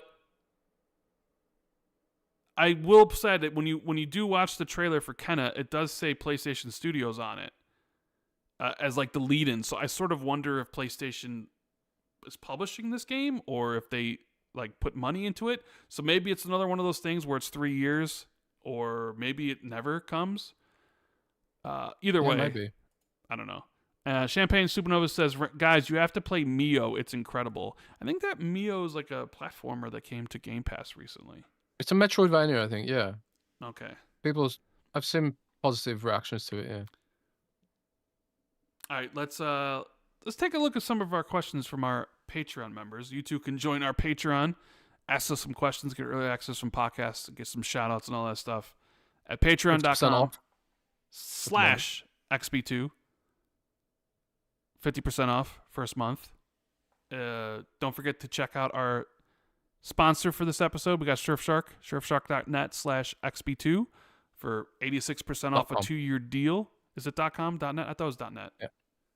I thought it was .net too, but it is .com. No, I think either one works, right? I think either one works, yeah, maybe. I don't know. So hit the like button, subscribe to the channel if you haven't already. So let's get through some of these Patreon questions so Jez can go to sleep. I ain't going to sleep anytime soon. I got up at like 5 p.m. Jeez. We got Jay Foley. He says, hey guys, hope you both had a great weekend. Or a great week. My question this week is, what do you think Xbox needs to do to not miss out on all the big Japanese games that PlayStation, PC, and mobile gets, like NTE, Arknights, Withering Waves, etc.? Have a good day, and any surprises for 400? I mean, as far as I know, no surprises for 400. So, plus, Jez not even going to be here for it, really. It'd be funny if we were trying surprises for 400, and Jez is like, by the way, I'm not going to be here. Yeah. I mean, I'm always trying to get cool guests for the show, but it can just be tough, you know. But I am trying. But as insofar as Xbox sorting out the Japanese games thing, because there are still a bunch of Japanese games that are missing. A lot of good work has been done. Like they got Persona. You know, Phil famously said, someone was like Persona, and Phil was like, I hear you, and he got Persona right. So some of it's like the Game Pass deal helps, but a lot of it is also like some of it just doesn't make sense even with the Game Pass deal, just because like Xbox neglected that audience for so long. Now it's hard to build it retroactively. I think PC is probably the answer to this to some degree. Like if Xbox can start building up a big PC base and offering a better cut than Steam does, I think that will help over time, because that is like an underappreciated aspect of the Xbox ecosystem on PC, is that they only take 18 or is it 13% even? They take a much lower cut than Steam does. So I think that'll help bring games to Xbox sort of sideways via Xbox Play Anywhere, or especially the next Xbox, which is just going to be PC all up, right? But I think it's always going to be tough, honestly. I don't think there's a silver bullet solution to this problem. On some things, it'll just be a case of like, just got to be patient with it. On other things, it'll just be like, I don't think some of these games will ever come, sadly. Well, one of the things that might help is I think some of their GDC sessions are that Xbox has, and I think one of them is like port your Steam game easily to Xbox or whatever, right? Where if like they can cut down on how long it takes or how difficult it is to port your PC game to Xbox, if they really make it like super easy, that could essentially help. Where it's like, all right, I'm sitting there thinking like, isn't AI supposed to handle this bullshit? Well, yeah, but you're sitting there thinking like, oh yeah, Withering Waves or Arknights, if they have a PC version, if it really is a simple thing to then get the PC version of that game on Xbox, and it doesn't cost a lot or take a lot of time and resources and energy, then you would just do it. Just be like, well, it only costs this much, and it was really simple. So whatever we make on Xbox would, be a plus, right? And that could help. But I guess we'll just have to you know, that'll be something that more is Right. like spread out. Like people go in there and then they see how it is and they iterate on it, and the ease of use becomes easier. And then, you know, some of these devs are Chinese or whatever. Maybe, you know, maybe they just don't really care about Xbox in that manner, where they look at it and like, well, it's not important to our business plan, so it doesn't even matter. Who cares? We need to make sure that we're good here, here, and here. You know, so There we'll is see. there is also this aspect of Xbox being part of Microsoft, which comes with sanctions. Because of Microsoft having military contracts, which I think does affect Xbox's capacity to operate in China, which again is why Blizzard sells games through third party. So they sell their games through NetEase, and then you've got like Nexon being involved now, and Xbox obviously they divest their games to Steam in China a lot. I wouldn't be surprised if eventually we see a Forza Horizon in China someday. But China's in an absolutely really critical market for gaming now. It's an absolutely huge market for one thing, but it's also much cheaper to make games there as well. So it is definitely something Microsoft's thinking about, like not just Japanese games, but Chinese games, Korean games, all that kind of stuff. It's just, I suppose it's just a grind, more work to do to get that stuff there. They know they have to do it. If they really want to like they want to have a storefront and not just be a publisher, they have to do it. Just time, I guess. But we'll just all keep making noise and hopefully more games will come across. There are strong rumors that Stellar Blade's coming across now, you know? Yeah, they're going more multi-platform and stuff. So Yeah. yeah, we'll see. Game Pass will help too, I think. PandaMan77 says, "Hey guys, I hope you're doing well. Being a father and having a high-stress job, I find the biggest obstacle is being mentally tired for AAA games. What games do you enjoy to mentally take a break? Some of mine are Megabonk, Ball X Pit, Brotato, and recently Pokemon ZA." Overwatch for me, honestly. Um, Obviously not competitive. Like you're playing Overwatch competitively, it can be pretty stressful. But just quick play Overwatch is pretty as casual as you can get, really.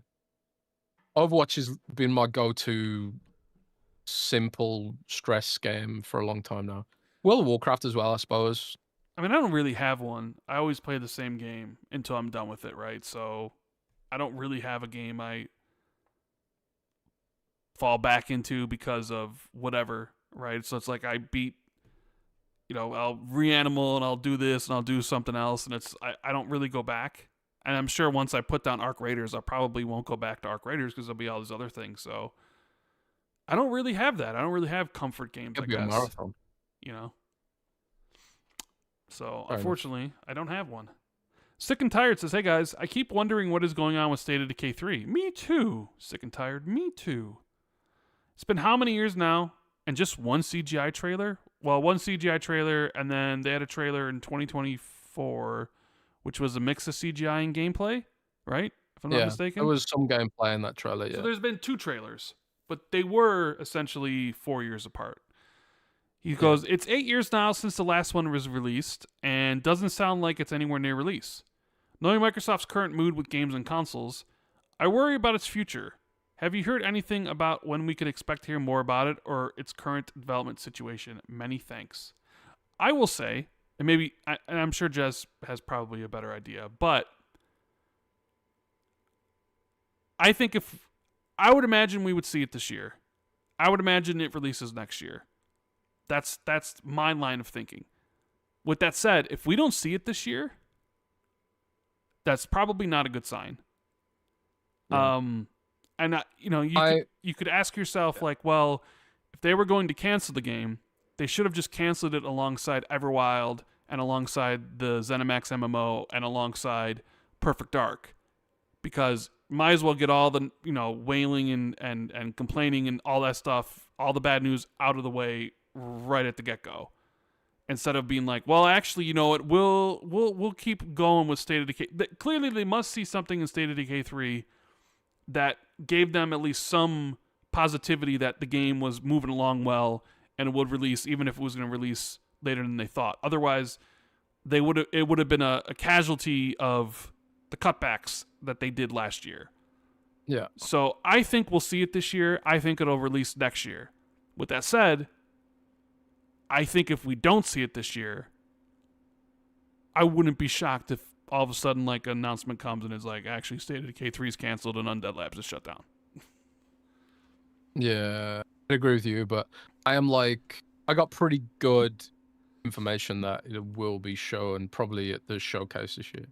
Yeah. So I think there's a reason they didn't cancel it alongside those other games. They probably see it was probably closer to releasing, and it was probably a game that had a better chance of success or at least making money than the other games that they canceled, potentially, which is why they kept it.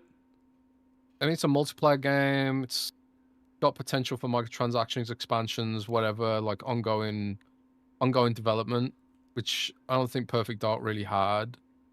So, I mean, Contraband probably did too, but at least Microsoft would own this all up and not have to pay royalties to third party, second party dev, whatever you want to call it. So, yeah, and like CG Partlow in chat says, State of Decay has a dedicated following, which you can't really say that about Contraband. So, or Perfect Dark. I don't know if it has a following, but I'm not sure if it has like a dedicated following, right? But yeah, Perfect Dark's not the hottest franchise in the universe. I think it's fair to say. We got Silas who says, "Hello, chaps. What's the worst game you've played and finished?" A few caveats. Rand, don't count the gamer score. Slop you've played. Well, I mean, what do you mean? What do you mean I can't count them, Silas? They're games that I actually finished. So, I don't understand why they don't count. But, okay, fine, fair enough. It has to be a game in which you were excited to play and had expectations. Jez, since you have more fingers than games finished, feel free to pick one that you almost finished and spent considerable time with. Oh man, I'll get hyped for saying this. Okay, well, be prepared to get hate, I guess. What is it? I was pretty disappointed with Persona, to be honest. Wow. Like the way people go on about Persona and like how good it is, and I'm like 30 hours in, 40 hours in, 50 hours in. I'm like, when does this shit get good? You know. So I think Persona disappointed me, man. Like, I'll be honest. I'll be straight up. It feels like I've gotten really far in the game and not a whole lot's happened. To be honest. I'm on like what, the fourth palace or something? The third or fourth palace? I can't remember. Nothing's really happened. I don't know. Interesting. I'm trying to think, Silas, and honestly, nothing really stands out. I mean, I could always go to the shoo-in of, hey, Barbie Puppy Rescue, which is always this one, or like the Hannah Montana game, or My Horse and Me. But I guess those don't fall into your category because you say it can't be gamer score slop. So, okay, fair enough. But I'm trying to think of anything else. I mean, I could tell you the most recent game that disappointed me was Little Nightmares 3. I had expectations based on, the franchise itself. But I'm trying to think of maybe like Alien, one of the Alien games. Not the most recent Alien game. Alien Isolation. I love that game, but like Alien Colonial Marines, I think, on the 360. I remember getting that. Colonial Marines. That's that's a notorious one. It's a notorious one, but it's also one I did play because I do like Aliens, and it was like, how bad is it? And I'm sure it's a game from the 360 gen, so I played so much of. Randy Pitchford's game, right? Yeah, Randy Pitchford was Alien Colonial Marines. That I played and was just like, wow, this is really bad. It's weird. I can think of a few that I hated at first, but ended up kind of liking. And Dragon Age 2 was one of those. Like, I didn't like Dragon Age 2 at first, and it actually took me like 3 tries to get into it. And then I ended up like, actually, I do like this. But Dragon Age of Highguard, I had low expectations for and hated, so that doesn't really count, I suppose. I don't know. Dragon Age Inquisition as well. I was a bit disappointed in that. Yeah, everything EA touches ends up disappointing me. It's kind of when he says you have to, it's a game that you had to have expectations on, which is like, okay, well, what games do I have expectations on? You know, like I'm just scrolling through my recently played games list to try to see something. It's like, well, I don't know if I have any like expectations on it. Well, Suicide Squad. I mean, did I have any expectations on that? Once again, that's based on very much like Little Nightmares. It's like, well, Little Nightmares 3 is based on the pedigree of the franchise. Suicide Squad was based on the pedigree of the developer, Rocksteady, who's made some of my favorite games ever, like Arkham Asylum and Arkham City, right? And Suicide Squad was just mediocre. So, I mean, you could definitely probably... I'll throw Final Fantasy 15 in there. Ooh. Although, I didn't have particularly high expectations for that either. But that game is terrible, I'm sorry. I mean, I guess you could say Mortal Kombat 1's, the story mode wasn't good at all. I'm just like scrolling through my games played list. Diablo 4, but I don't have any expectations for Diablo, so I'm not going to include that. Oh, here's one. Redfall. I had expectations for Redfall. But that's another one where my expectations for Redfall were based off the pedigree of the studio. It was based off Arcane, right? I had played Deathloop and I had played their other games, and I was like, remember the whole thing with before Redfall was Arcane doesn't miss, because they had never missed. Yeah. And then Redfall came out, and I couldn't even beat it. I think I played it for 5 hours. I was so disappointed in it. So that's one. Let me keep on scrolling here.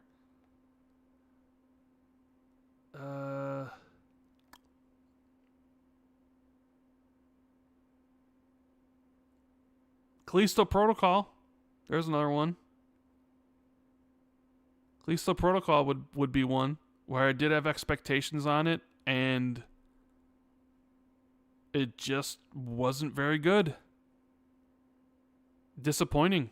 So, I mean, I guess that would answer them all right there. So, got some good examples there, right?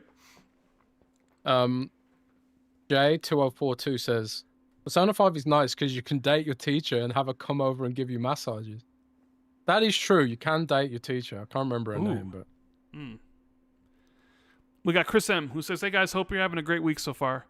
With some of the bigger news coming out of the Gacha space recently, like Arknight's Enfeld having made $175 million in its first 2 weeks, according to reporting, and roughly 70% of that coming from PC and PS5, as they targeted those gamers over mobile, to Wuthering Waves 3.1 patch legitimately having a story that was on par with very, very good AA or AAA games, it made my wife cry for a solid 30 minutes and still hurts her it was that good. Wow.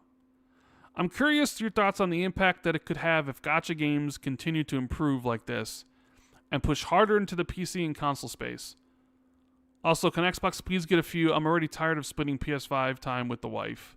Hope you guys have a great show and even better weekend.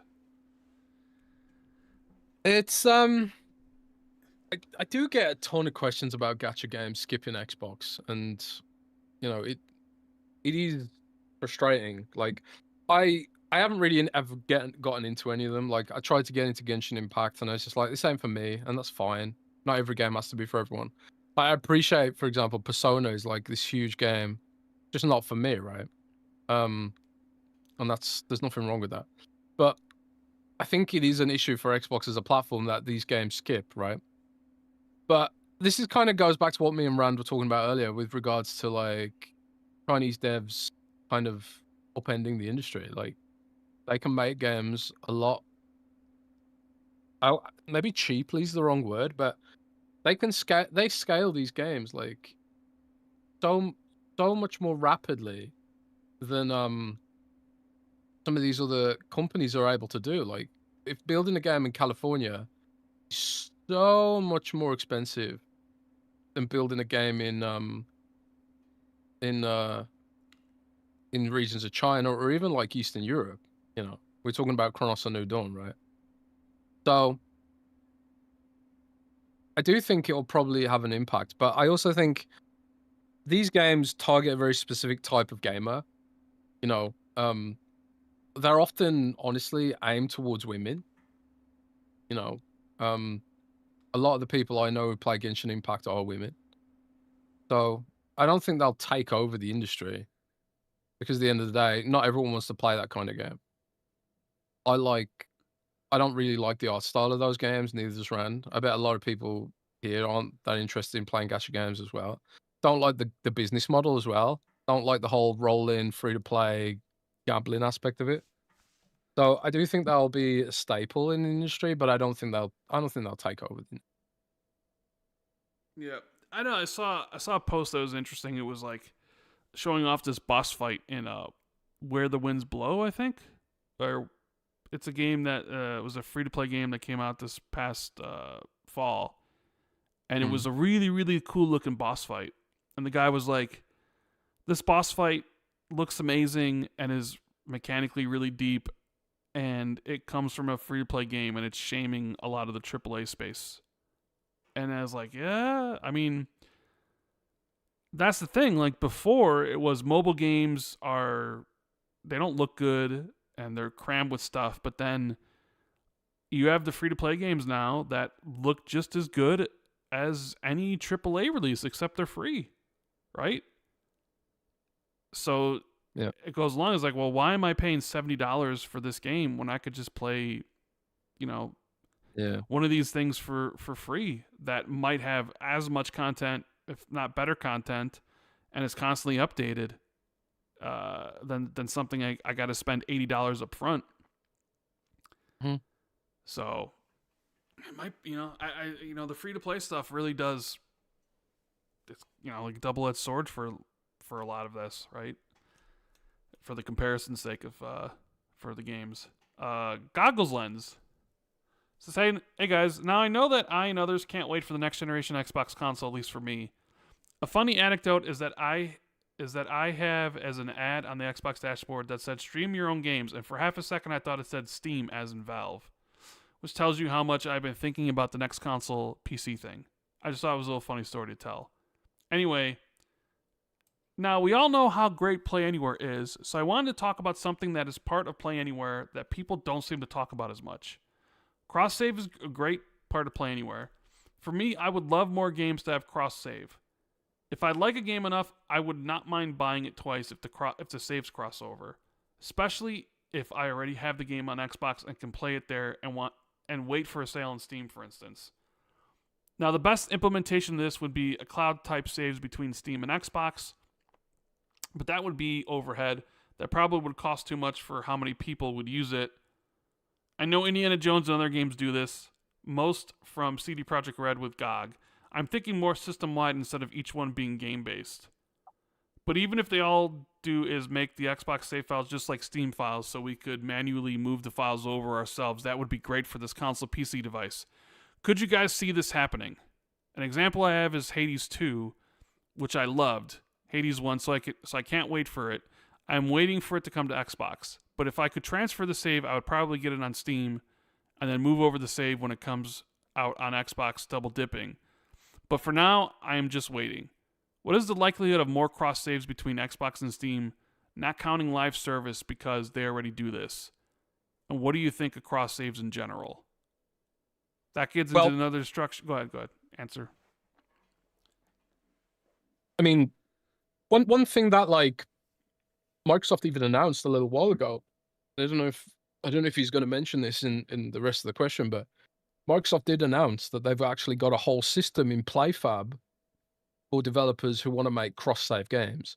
So like there is like overhead if you're going to do it yourself, and there are some games that do this, like Cyberpunk and The Witcher, for example. CD Projekt Red has its own system for transporting saves between their Steam version, their GOG version, and their Xbox and PlayStation versions of the games, right? Some developers do that. But for developers who don't want to have a system, because there's a bit of cloud, you got to have some cloud shenanigans going on there to facilitate that.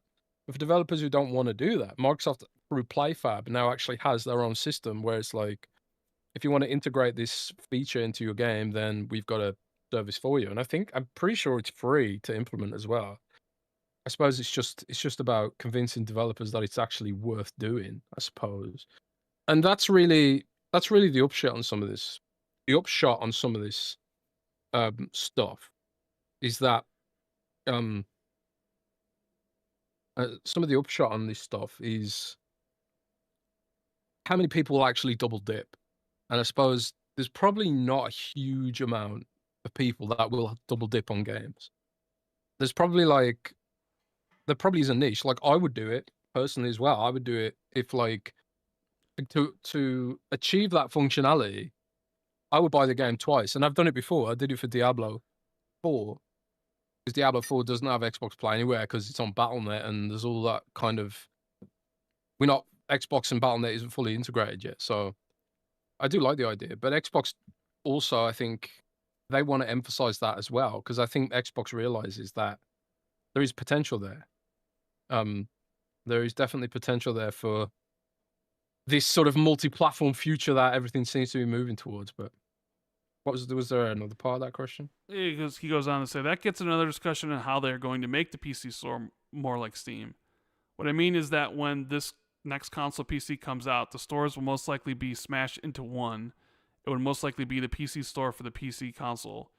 Now, we've talked about why would developers make games for the Xbox PC store. Now, the only store, if we don't talk about what would then be the last generation when Steam is right there. Everyone makes games for Steam, even Sony. So in my mind, the best way they could do it is to have the least amount of resistance in porting over from Steam to PC, Xbox. Now, it will not be exactly the same because Microsoft will always have their government contracts, so they will always have strict certification. But apart from that, I think, and I know it is not how this works, that if they are able to make it so you could copy and paste your game from Steam to PC, Xbox, that there would be more devs doing that for the extra revenue. Am I making it sound simple, or does this sound like a good idea in the long run, or is this a non-feasible thing to happen? Maybe these are on the part of the ongoing talks that they're having at GDC. Jason Reynolds got talks and stuff. Maybe that's something that will be discussed and we'll eventually get information on. But I'm also like Jez, where maybe they know the numbers of people who double dip. And outside of live service stuff, it doesn't really make sense to, let's say, have a cross-save file for Silent Hill F. Because if you play Silent Hill F on, let's say, Xbox, but you can use your save on Steam, is a person likely to buy it there? Or what does the data show? And we know that Microsoft's a data-driven company, and so are those other ones where they may think it's not worth whatever obstacles they would have to overcome to make sure it's cross-save everywhere. That it's just like people would buy it here and they're only really going to buy it here. The only games that need to be cross-save are, the Fortnites of the world and stuff. I mean, It certainly would be cool if, like, every game you played was cross-save, that if you did want to play the PC version, you could buy it and be like, look, I can just pick up right where I left off. It just seems so simple. Like, why haven't they done that already? Because you could essentially get a whole bunch of double dippers, which makes me think it must be more involved to be able to do that. Because why hasn't it been done on a large scale already? Are the tools and stuff not at that point yet where it's like easy to implement? Well, is there some I was speaking to a dev on Diablo 2 before about the whole Xbox Play Anywhere thing not being implemented. And they were like, when we developed this game, Xbox Play Anywhere didn't exist. So it's not developed with Xbox Play Anywhere in mind. And to go back and retroactively implement Xbox Play Anywhere is not easy. When the code bases have diverged so far between each other. So the PC version of Diablo 2 and the Xbox console version of Diablo 2 have like vastly different code bases. So to go back and bring all that code in line that is a huge amount of overhead. But if you're developing your game day one for Xbox Play Anywhere or Xbox PC, then it's different, right? You know, and it's why it's rare that we see, especially like AAA games, retroactively get Xbox Play Anywhere. They have to sort of be developed for Xbox, or at least with Xbox Play Anywhere in mind to some degree. And it gets even more complicated when you throw in online features. So, you know, if you're implementing online features and you have like separate code bases not only for your game but also for your server technology, that almost like makes it impossible, right? But I do think like when we move towards next gen, a lot of these problems will just kind of solve themselves to some degree, because the next Xbox is a PC in essence. So I presume what will happen is when you get your next Xbox, by default, you'll probably be purchasing. I imagine what it'll do is it'll give you the option of buying the Xbox PC version or the Xbox Series S and X version for your next Xbox. By default, it'll probably recommend you buy the Xbox PC version of the game, at least for a few years, until eventually Xbox Series S and X gets phased out a little bit. It's going to be complicated, but on the plus side, we'll get full access to Steam and all the games that tend to skip Xbox, you know. And if I'm a dev and I'm like, well, all these Xbox gamers are buying my game on Steam where I only get 70%, wouldn't it make more sense for me to just put it on the Xbox PC store and get 82% or whatever it is? You know, Yeah. I think the economics has to play a role here, but we'll see how it goes. Chris Pernice says, hey guys, did either of you watch the Marathon launch trailer at Sony State of Play? I did. I'm very impressed and interested in how they will incorporate the lore and story. What are your thoughts? Is this going to save Bungie, or can we start writing the obituary? I don't know. If Marathon had launched last year, I would say it would have been DOA, and who knows what we'd be saying about Bungie at this point in time. But I think they did what they should have. They went back. I'm not saying they went back to the drawing board, but they definitely took the feedback. Arc Raiders blew up in the meantime and has now kind of opened up the idea of extraction shooters to the console audience, which I think really benefits Marathon. Because now people are like, oh, I like this extraction shooter. This is a new one coming out. And, you know, Bungie is a studio that, say what you will, but their gunplay's always been top-notch, if not the best in the industry. And, yeah, you could say the lore stuff and the way the game looks is all super cool. And that's one of the reasons why people are there's a lot of people that are down on Marathon because they wanted like a single player story built around those things instead of an extraction shooter. They feel like it's all going to waste. I don't know yet what to think. Like, I've watched streams of it, and I don't know. I think it's one of those things where I need to get my hands on and play it with my friends for a bit and see if it's a lot of fun or not. But if Marathon doesn't do good, if it like sort of comes out and just is mediocre, you know, what does Bungie do? I mean, there's rumors that they're doing a Destiny 3. Is Destiny 3 going to be the thing that saves them? But then how long would it take for them to come out with Destiny 3? I don't know. Might be some tough times for them if this game doesn't hit, right? Yeah. Trixar for Trey says, since Final Fantasy VII Part 3 trailer didn't drop yesterday, and chance it drops in June at the Xbox show or a Summer Games Fest. Thoughts, guys? Yeah, there were a lot of people expecting Square Enix to be at the show, but they weren't. I was expecting it. Yeah. I wasn't expecting it either. I guess, yeah. I mean, I was expecting it. I mean, I thought they'd be there to show. I didn't think they'd be there. Yeah, I don't know. It was my kind of pie in the sky prediction. I thought they'd be there to show Final Fantasy VII, maybe tease something else. I don't know. You could argue that a reveal at Summer Games Fest could be in the cards, or perhaps a Game Awards reveal. I guess it really depends on when the game's launching. If it's launching early next year, like February, 3 years after the last one, then you're probably going to reveal it in June, because you certainly wouldn't do it at the Game Awards. So I guess it really depends on when the game's expected to release. But I would say don't scoff at the idea of Final Fantasy VII Part 3 being revealed at a Nintendo Direct. Right? I don't know. I sort of feel like you could make the obvious thing of, oh, it could reveal that state of play because that's what it's always been at revealed at. But looking at some of the sales figure, it seemed the Final Fantasy did pretty well on the Switch too. So I'm just saying, I could easily see them moving the reveal for Part 3 to giving it to Nintendo. Could you see that, Jez? I could see that, but I don't know. I feel like Xbox and Square Enix right now have a huge love in. So I want to believe. I mean, I guess it's certainly possible. I believe. Glenn says, it is possible that when the next Xbox releases, GTA 6 will still be playable only on consoles.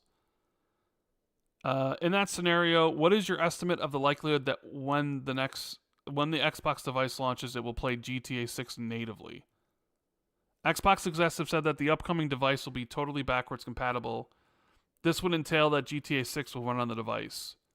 On the other 100%. Hand, the device will be a PC, and so GTA 6 running on it would seemingly undermine Rockstar's decision to delay the PC release. Also, Xbox execs have said that the ROG device is the model for the future Xbox hardware, but the ROG device probably will not run GTA 6 natively until the PC release comes out. All the best, Glenn.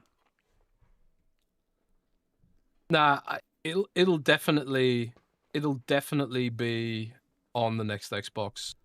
The way that Xbox works is it's basically two systems bolted together. So it has the hardware to run Xbox Series S and X games, no questions asked. So it's not like devs will have to do any specific port work unless they want to take advantage of whatever emerges on the PC side of the box. You know, it's going to be, it's to some degree a pretty bit of an unprecedented system, but you can pretty much guarantee that GTA will work on the next box. Yeah. GTA 6 won't work on the ROG until it's available on PC, and then you'll be able to download the PC version. But with the first-party Xbox console, it'll be available right away because you can basically play through back compat. So, yeah. If Xbox does release, like if GTA 6 releases when it releases this fall, and let's say there is a new OEM device that releases this fall, you probably will not be able to play GTA 6 on that Xbox OEM device this fall because it'll only be able to play Xbox Play Anywhere games and PC games from Steam. But we already sort of know GTA 6 isn't going to come to PC for a year. So you're looking at the PC version a year from, in 2027. So, yeah. Good old Collinwood says, hello, Rand and Jez. Horizon Hunter's Gathering was announced this week. Actually last week, because I think we talked about it on the show. And many people have criticized the character design as Fortnite-like. But last week, Jez said that the problem of Destiny 2 was that it was so detailed and complicated that developing DLC took a lot of time and developers. It sounds like to me that the Horizon Hunter's Gathering is a nod to this, that turning around future updates would be rapid, something a game like this needs. Your thoughts? Are gamers still not ready for simpler design made for speedy updating? You did say that, Jez. Say it again. About Horizon Hunter's Gathering is basically a simple design made for speedy updating. Are gamers ready for that? And, blah, blah, blah, blah, blah. Yeah, I mean, it kind of goes back to what we were talking about earlier with gacha games. Like, gacha games often have this cel-shaded anime style, and that helps them to deliver content more quickly. That can still seem like it's got depth, right? It's an art style. You're making something photorealistic, like an Elden Ring or pick a photorealistic game. It's like Destiny. It costs more. It takes longer to develop photorealistic assets. That's why all the big service games, pretty much all of them, have stylized graphics, whether it's Minecraft, World of Warcraft, Fortnite, whatever. They've all got stylized visuals. So, um, I think clearly, like, the industry at large is ready for that, but only when it makes sense. I think, like, I think some of the backlash to Horizon, the Horizon game, is the fact that the games that made Horizon a big franchise don't look like that. You know, has Horizon, you know, is Horizon big enough to really warrant moving so far away from its original concepts, I suppose. And this is why, like, back in the day, there was such a huge backlash to Diablo Immortal. You know, when Blizzard announced Diablo Immortal, or even Diablo 3, like Diablo 3 had stylized graphics. It looked a lot brighter and a lot more cartoony than Diablo 2 did. And there was a pretty big backlash to that as well. You know, but in the end, Diablo 3 went on to be a pretty huge game. And but then Diablo Immortal came out and it was like, hang on a sec. You're you pretty much abandoned Diablo, except for now you're making this mobile game. And like everyone was like mad about it. I think the Horizon, what's it called again? Hunter's Gathering. I think if they'd announced or teased Horizon 3, the proper mainline one, I think Hunter's Gathering would have been received better. Much in the same way, like with Diablo Immortal. If they'd shown like Diablo 4 at the time, it probably would have been better. And I think this is exactly why Bethesda, like, when they announced Starfield, Bethesda was cognizant of this, and they announced Elder Scrolls because they didn't want people to think like they were done with Elder Scrolls, and they knew people would be pissed that Starfield was replacing Elder Scrolls or whatever. I mean, to their detriment, we've now been waiting how long for Elder Scrolls 6? But that's why they did it. So maybe it's in some ways it's a case of you're damned if you do, you're damned if you don't. But I think like having something to show of the next mainline Horizon game would have taken some of the backlash out of it. But at the end of the day, it's what I said earlier, Rand. If Horizon Hunter's Gathering is a genuinely good game, none of the backlash will matter. All it has to be is a good game. If it's a genuinely good game, it'll cut through negativity and it'll find its audience. And you know, we'll see whether or not it does. Yeah, we'll see. We'll see. Ali Sanders says, You know what I Jez. think Sony should do? What? I think Sony needs to raise some money and acquire a company like that already has established service games. I mean, they bought Bungie, didn't You know, they? yeah, but they had one service game. They need to buy like, I don't know, man, a Crafton or something. What does Buy a Crafton Crafton. have? PUBG and PUBG Mobile. Yeah, I suppose. Subnautica. Yeah. Square Enix, buy them. I wouldn't be very happy if they bought Square Enix, but it makes a lot of sense, I think. If Sony wants to have like service games, I think kind of ramrod it through their existing studios that aren't designed for making those kind of games. It's a recipe, it's a huge risk. And we've seen it fail many, many times. You know, we saw Bethesda go through this with Wolfenstein Youngblood, Fallout 76. And yeah, to its credit, they did pull Fallout 76 back from the brink, but it was a huge amount of effort to fix that shit. Square Enix themselves, you know, Final Fantasy 14 was a fucking shit show when it came out. But they pulled it back, and it does seem like they're on a good path with Final Fantasy now. But I mean, I'm trying hard not to be cynical about Hunter's Gathering because I know people don't like it when, stay in your lane, don't criticize Sony. But let's just imagine that Hunter's Gathering is not Sony for a second, or it's some other third party dev. For me, I'd just be like, that ain't it, man. I mean, it's not like what I perceive Horizon to be as a casual Horizon observer, you know. And I don't think it'll resonate. I don't think Monster Hunter likes what the kids want to play, and the art style's clearly not what the millennials want to play. So it does come back to that cliche question of who is this for exactly? But I don't know. I haven't played the game. Maybe it'll be fantastic. We'll wait and see, man. Yeah, we have Lee Sanders. Hey, Jez, cheers for the message and the love, mate. Have you guys played Helldivers 2 at all? I have not. I played it very briefly, but when it first came out on Xbox,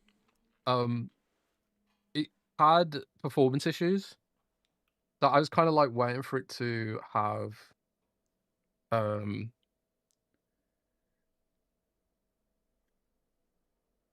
performance upgrades, and it has had some performance upgrades.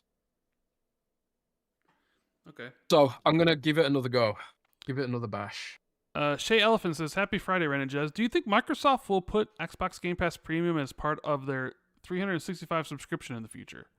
That will surely be one way to massively boost the Xbox Game Pass subscribers to over 100 million, which is their initial ambition for 2030. Thank you for the good show as always." I mean, if you wanted to fudge the numbers, yeah, that'd be a good way, but I don't really see that being part of their 365 subscription. Do you? One of the issues with the 365 subscription is currently under scrutiny in the UK, Europe, and the United States. It was announced today, actually, that the FTC, I think it was reported in Bloomberg, the FTC is accelerating their investigation into Microsoft 365 for being a monopoly.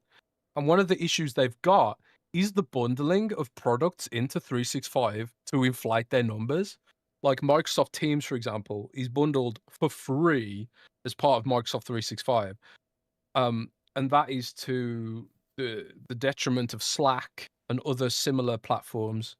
And Slack has complained that like it's anti-competitive for them to bolt Teams onto Office. Now, I don't know if I necessarily agree with that, because it's kind of like, well, you know, that's added value. Is it anti-competitive? I don't know. But like, as a consumer, wouldn't I want to get Slack and Office for the same price rather than pay for Slack and Office separately? Because paying for Slack and Office separately is more expensive, you know. But you could argue that Microsoft's wielding its market power to prevent other competitors, even to Slack, rising up because of how, you know, Teams is bundled, whatever. So I'm sure regulators will be happy to see Microsoft trying to bundle Xbox into 365 as well. Sure. I'm sure that, you know, it wouldn't help Microsoft's arguments probably as they're going through this regulatory scrutiny at the moment. So while I would love it if that happened, bundle that shit at a discount, because right now I'm paying for Office 365 Family for my family. I'm paying for Office 365 Business for the podcast, which ain't cheap, by the way. That shit's fucking expensive, and it went up in price this year too. And I'm also paying for Game Pass Ultimate through my phone provider at the old price, but that'll probably go up in price as well at some point. I swear down, Rand, I ain't paying $30 a month for Game Pass. No way. There is no way I will pay $30 a month for Game Pass. No chance in hell. But I'm paying $20 for it. $20 seems reasonable to me. $30, it's not worth it to me at that price. Deku says, Jez, Rand, can we get some more soundboards in the Discord? Perhaps one of Rand saying "line goes up." Yeah, I mean, yeah, we should do that. Right now, we've only got drum roll and Merry Christmas. Ho ho ho! Merry Christmas! That's all we've got now in the Discord. So yeah, it's more soundboards. I'll get Blue on that. You have to like upload clips of us saying stuff like "fuck them kids." Fuck the kids. You know? Yeah, I mean, well, actually, some of the classics. Line goes up. Brr. Line goes up. It is what it is. Is this what it? Jez classic. It is what it is. It is what it is. I want to make a T-shirt. You know, you could say something like "physical dicks." Physical dicks. Yeah, just clip this part here, go through and just upload all the audio quotes to the thing. New soundboard. Rawr, rawr. There you go. What was the Manscaped one? I can't remember. Jada Jagan says, "Hey, Ren and Jez, what do you make of the trend of Xbox-related sites and shows positioning away from the Xbox brand? Last week, Xbox Era changed to Day One, and before that, Kind of Funny retired XCast. P.S. I love you too, in fairness. Digital Foundry began a soft pivot away from Xbox, and Defining Duke was almost retired. Is this the trend we will continue to see? Is this due to Latitude's impact on the Xbox brand's reputation, or just a general downturn in views post AI? Thank you for being awesome. Thank you for the question. I mean, Xbox era, just got to do what they got to do, right? They were kind of wanted to be more multi-platform anyways, and I guess you could make the argument like Xbox being like a publisher is just like whatever, so we're just going to cover everything. None of those guys play on Xbox anyway. Like Nick's a Nintendo gamer. Yeah, Nick plays on Nintendo. PlayStation guy. Who's the PlayStation guy? Tiki Mechanico is a big PlayStation guy. He actually hates Xbox. Yeah. He told me that. What about Jesse? Xbox. I don't think he even plays games at all. I think he just watches anime. So he just makes up his reviews like he is high on life just uses to 9. Just use AI. They say AI. It's all AI. I mean, you could argue some of these are business decisions, like kind of funny getting rid of their console-centric podcasts for whatever reason. Maybe they didn't want to do that anymore, or they felt it was just better to just talk about everything as one thing instead of, let's a PlayStation thing and an Xbox thing. Same thing with like Defining Duke and like that show is, I saw the Digital Foundry guys say they don't cover Xbox because it doesn't get a lot of views anymore, and that could definitely be the truth. And sometimes for those, it's just a business at the end of the day. Like, is it worth our time and energy to make videos that are going to get a poor return on investment? And if the answer to that question is no, and we'd rather pour our time and money into, PS5 and PC and Switch, where we'll get more views and make more money. At the end of the day, it's a business after all. They're not a charity. It takes time to make all those videos, and they don't have all the time in the world. So we are a charity at Xbox too. Yeah, so I could, for those things, Xbox kind of bowing out of the console war and doing whatever is definitely gonna. It changes things up, changes people's excitement levels. It changes how excited people, like the viewers are. Like, there's definitely been a decrease in viewership across a lot of different podcasts in general over it. I mean, maybe the console war was driving a lot of views across a lot of different content that no longer is there because it was like, well, PlayStation 1, or it's not fun anymore. No, I mean, hell, Jez wanted to change the name of Xbox too. So we had a discussion about it. Jez came to me and says, "What do you think about changing the name Xbox 2?" This was a while back, and I was like, "To what?" Like, we're not changing the podcast in any way. We already talk about everything. But that wasn't necessarily about Xbox. That was about Teespring. Sure. Because I wanted to make T-shirts, and whenever you put anything on Teespring with the word Xbox in it, they copyright you, and they're like, "Oh, you can't use that because it's an existing copyright." And I was like, "Oh," which is where XB2 came from. Yeah, because we can use XB2. I mean, there's something to be said about having like a brand. Like, we shouldn't be tied. We shouldn't be. We don't own Xbox, so we shouldn't use the word Xbox in our branding.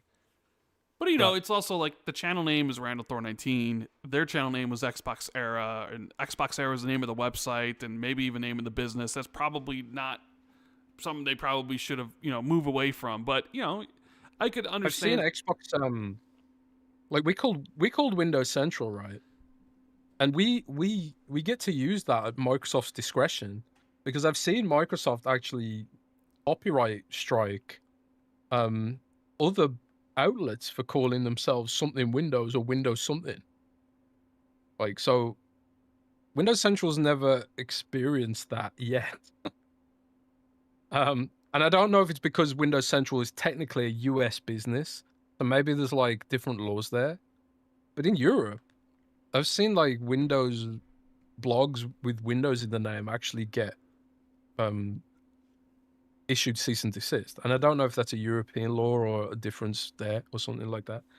But I think I think generally speaking, if you are trying to build up a business or a brand or anything, you shouldn't use someone else's brand in order to do it.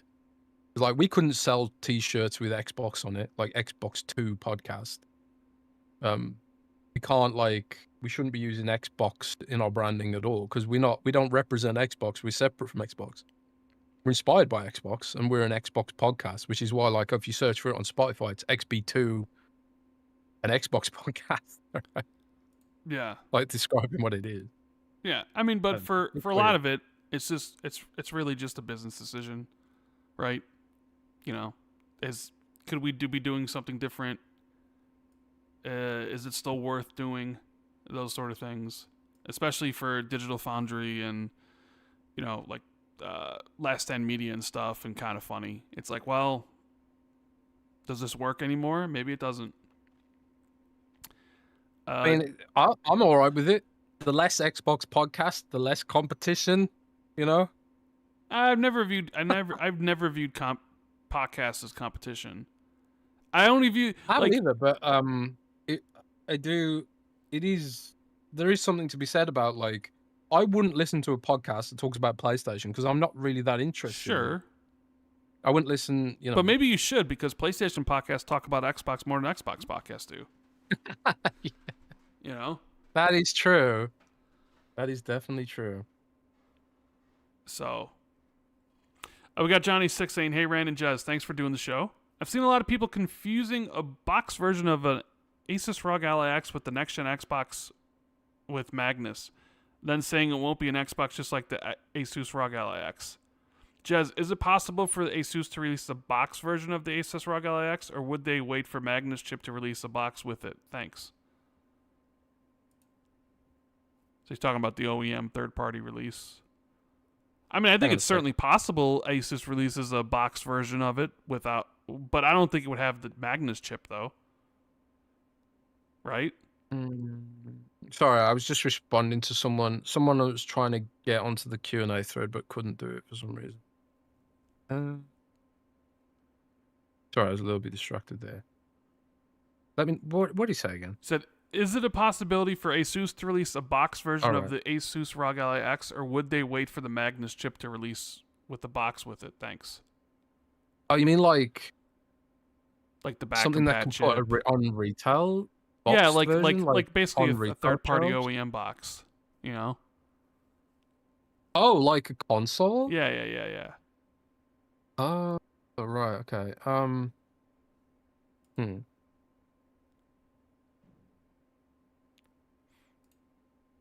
honestly not sure. I mean, these hardware manufacturers, they operate in low volumes. So maybe they could be thinking like, well, we've got all these chips lying around. We could try and make a screenless Xbox Ally and sell it for like however less. Because like if you just sell in a box with no screen, don't necessarily need to include a controller, you know, you could potentially sell it for less. So maybe they're like, we've got a few 100,000 of these units. We could try something here. So I think it's possible that they could release a console version based on the Z2 Extreme. But I don't know why they'd wait. Like, Asus tends to release new products every year. So I don't know why they'd wait. I think if they're going to do it, they might do it sooner rather than later. And maybe we'll hear something around Computex. That's usually when Asus tends to announce new products.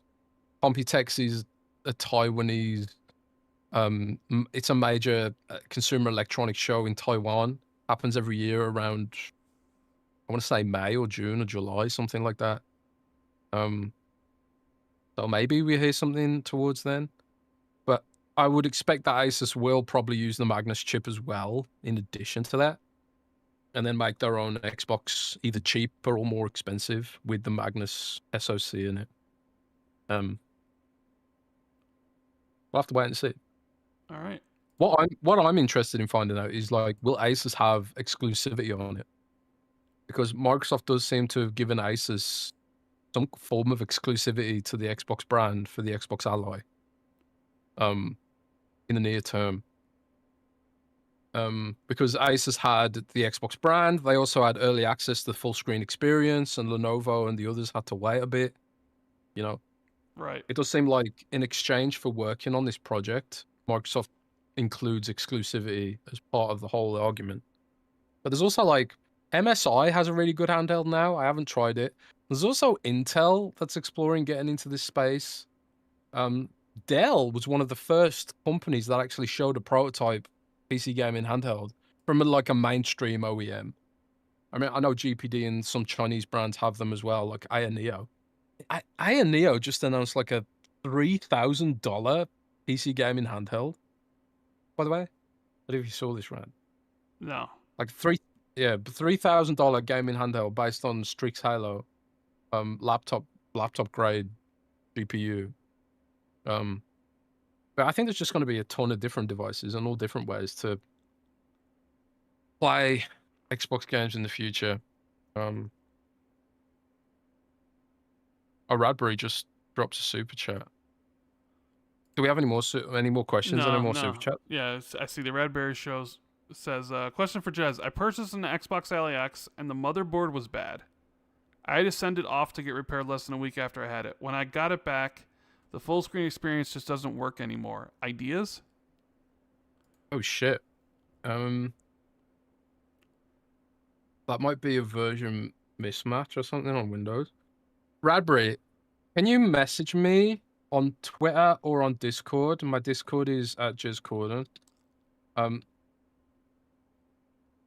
Message me there and I'll try and help you troubleshoot that shit. Maybe we get my Microsoft contacts involved and we can sort that shit out for you, mate. Okay. That's pretty crazy. But hey, it's PC for you, you know? These are one of the issues that spooks me out about Xbox going to PC. Is just like, if Xbox does become a PC, then we end up in a situation where these kind of issues can potentially happen. You know, Windows Update breaks things. So how is Xbox going to solve all that kind of problem, you know?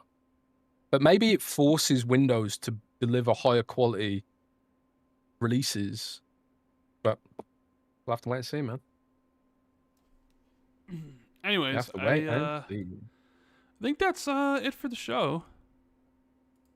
So coming in a little bit less than 4 hours. Told you guys. Told you. We actually started on time today.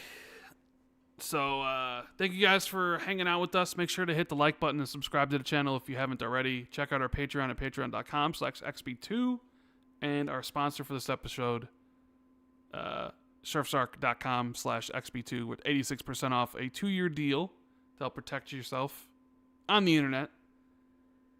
We'll be back. Well, I will be back next week. Jez won't be here for a special episode, not episode 400, because Jez won't be here. So I'll grab somebody and we'll have a lot of fun talking about whatever happens. And then Jez will be back the following week. So hopefully everybody has a great weekend. Enjoy the somewhat balmy weather, 50 degrees. It's pretty nice. And I'm going to be playing some more Arc Raiders. Maybe dabbing my toes into Reanimal. And maybe getting to High in Life too. We'll see. But enjoy everything. Keep it gaming. And we'll see you later. Bye. Rock and roll, baby.